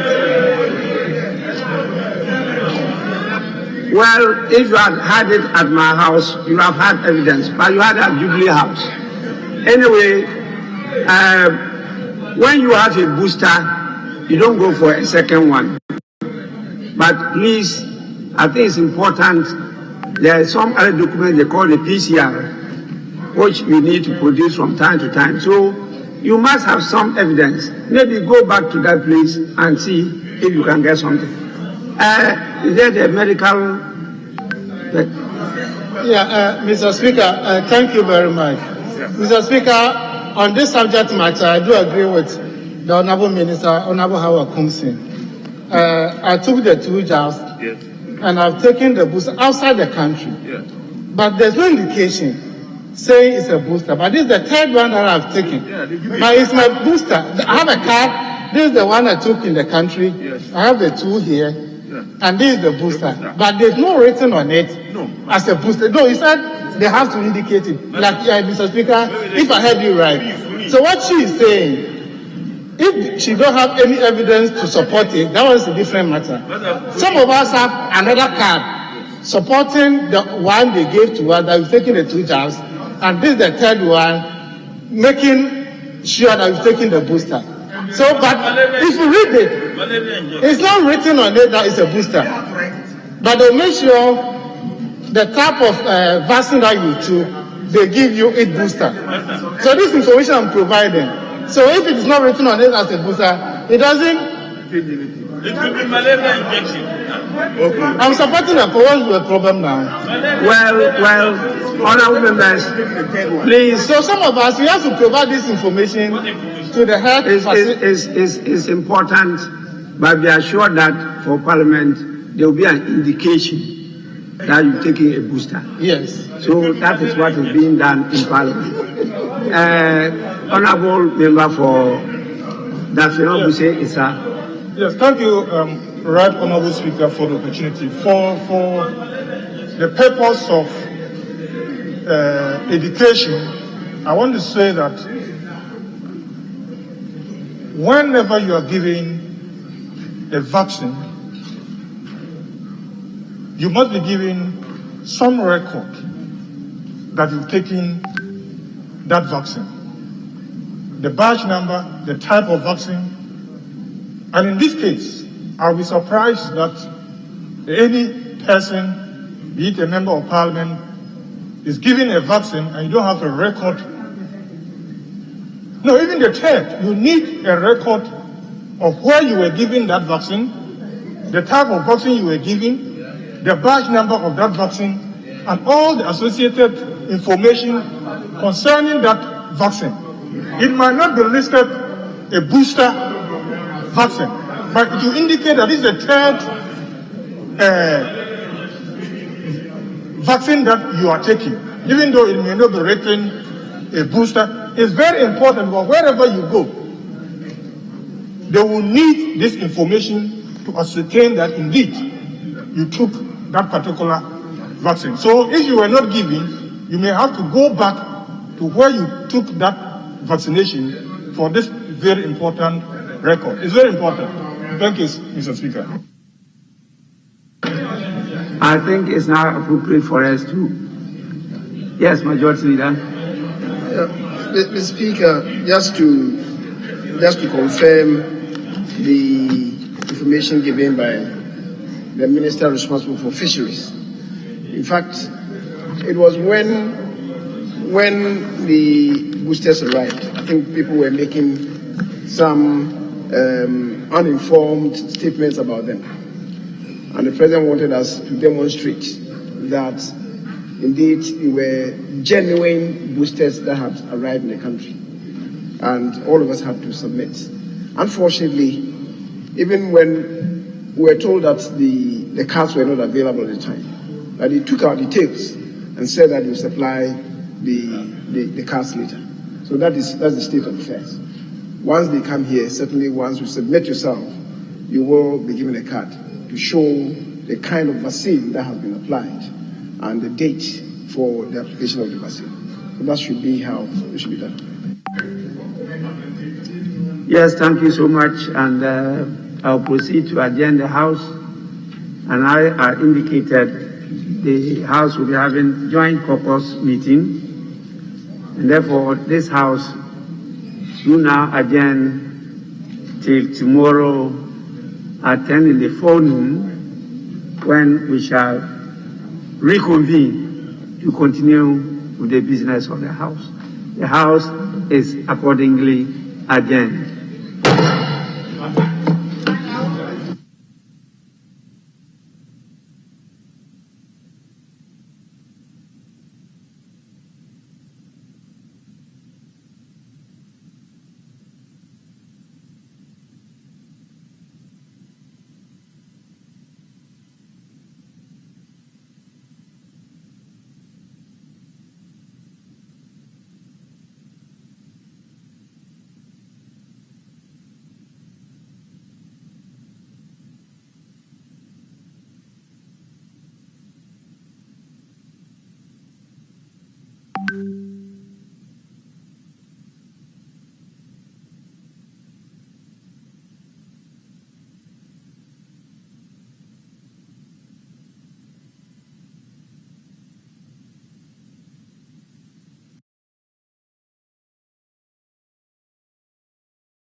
Education.